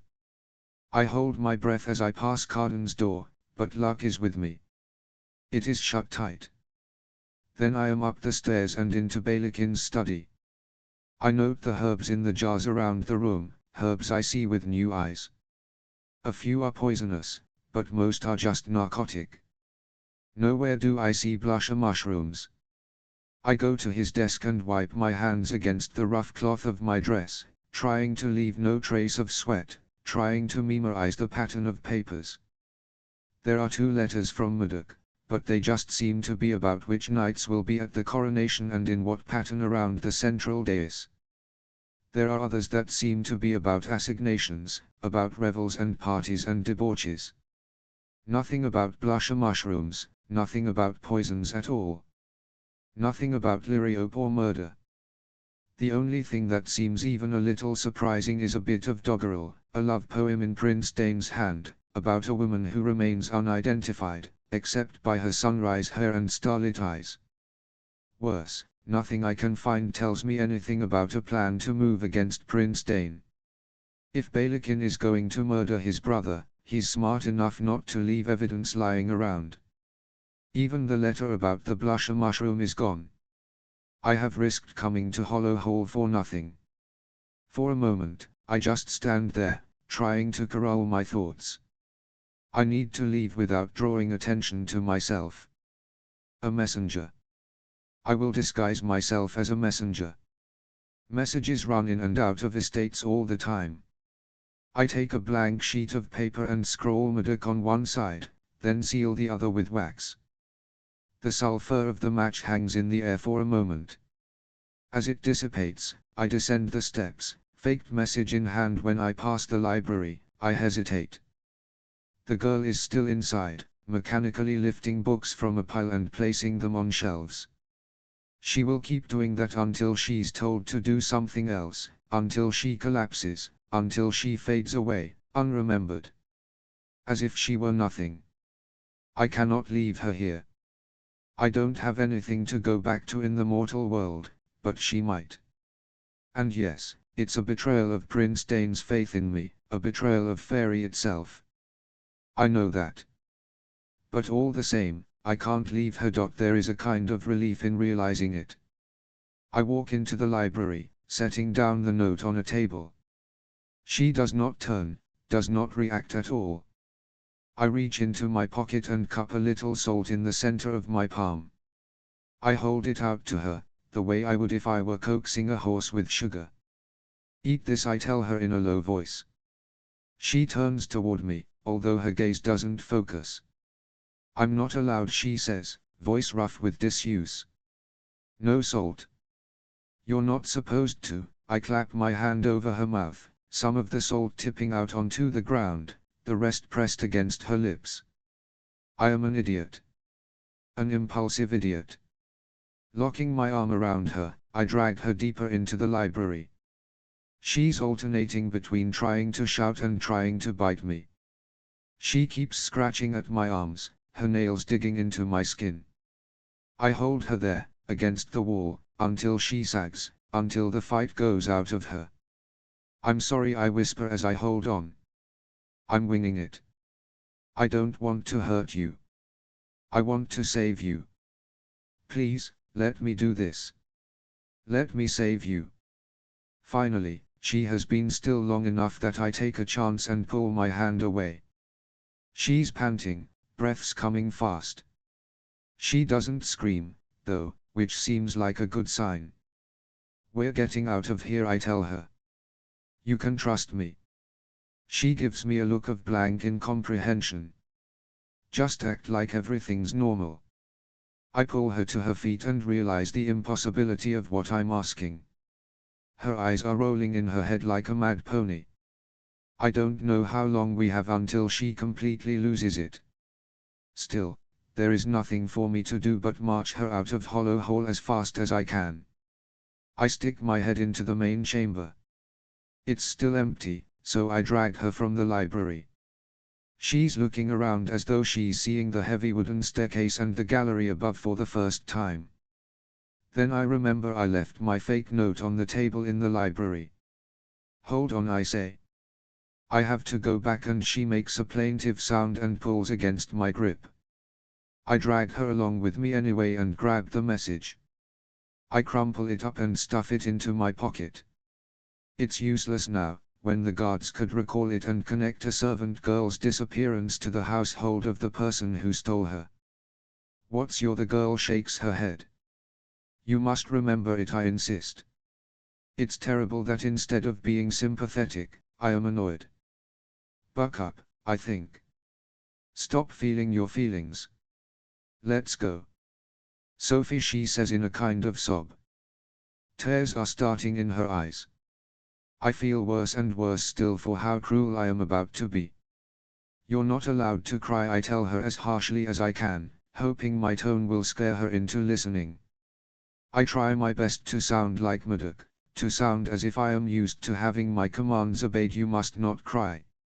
I will slap you if I have to. She cringes but subsides into silence. I wipe her eyes with the back of my hand. Okay. I ask her. When she doesn't answer, I figure there's no more point in conversation. I steer her toward the kitchens. We'll have to pass by guards, there's no other way out. She has pasted on a horrible rictus of a smile, but at least she has enough self-possession for that. More worrying is the way she can't stop staring at things. As we walk toward the guards, the intensity of her gaze is impossible to disguise. I improvise, trying to sound as though I am reciting a memorized message, without inflection in the words. Prince Carden says we are to attend him. One of the guards turns to the other. Balakin won't like that. I try not to react, but it's hard. I just stand there and wait. If they lunge at us, I am going to have to kill them. Very well, the first guard says. Go. But inform Carden that his brother demands he bring both of you back this time. I don't like the sound of that. The second guard glances over at Sophie and her wild eyes. What do you? I can feel her trembling beside me, her whole body shaking. I need to say something fast, before she does. Lord Carden told us to be more observant, I say, hoping that the plausible confusion of an ambiguous command will help to explain the way she's acting. Then I walk on with Sophie through the kitchens, past the human servants I am not saving, aware of the futility of my actions. Does helping one person really matter, on balance? Once I have power, I will find a way to help them all, I tell myself. And once Dane is in power, I will have power. I make sure to keep my movements slow. I let myself breathe only when we've finally stepped outside. And it turns out, even that's too soon. Carden is riding toward us on a tall, dappled grey horse. Behind him is a girl on a palfrey Nicasia. As soon as he gets inside, the guards will ask him about us. As soon as he gets inside, he will know something is wrong. If he doesn't see me, and no sooner than that. What would be the punishment for stealing a prince's servant? I don't know.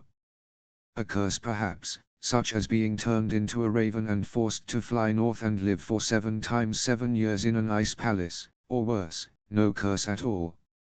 An execution.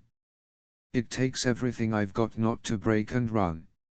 It's not as though I think I could make it to the woods, especially not hauling a girl with me. He would ride us both down.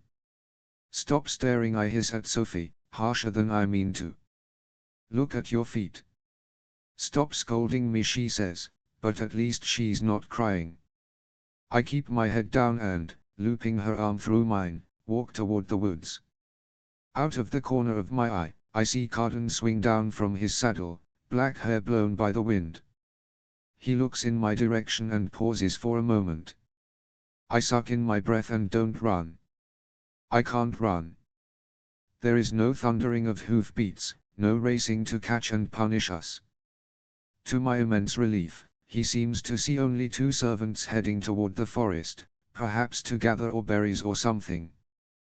The closer we get to the edge of the woods, the more each step feels fraught. Then Sophie sinks to her knees, turning to look back at Balakin's manor. A keening sound comes from deep in her throat. No, she says, shaking her head. No, no, no, no, no. No. This isn't real. This didn't happen. I jerk her up, digging my fingers into her armpit. Move, I say. Move or I will leave you here.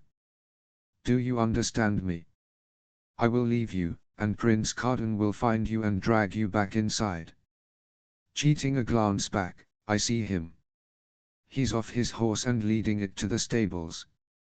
Nicasia still sits atop hers, her head tipped back, laughing at something he said. He's smiling, too, but it's not his usual sneer. He doesn't look like the wicked villain from a story. He looks like an inhuman boy out for a walk with his friend in the moonlight. Sophie staggers onward. We can't get caught now, not when we're so close. The moment when I cross into the pine needle-strewn woods, I let out an enormous breath. I keep her moving until we reach the stream. I make her walk through it, though the cold water and sucking mud slows us down. Any way of hiding our tracks is worth doing. Eventually, she sinks down on the bank and gives over to weeping. I watch her, wishing I knew what to do. Wishing I was a better, more sympathetic person, instead of being annoyed and worried that any delay is going to get us.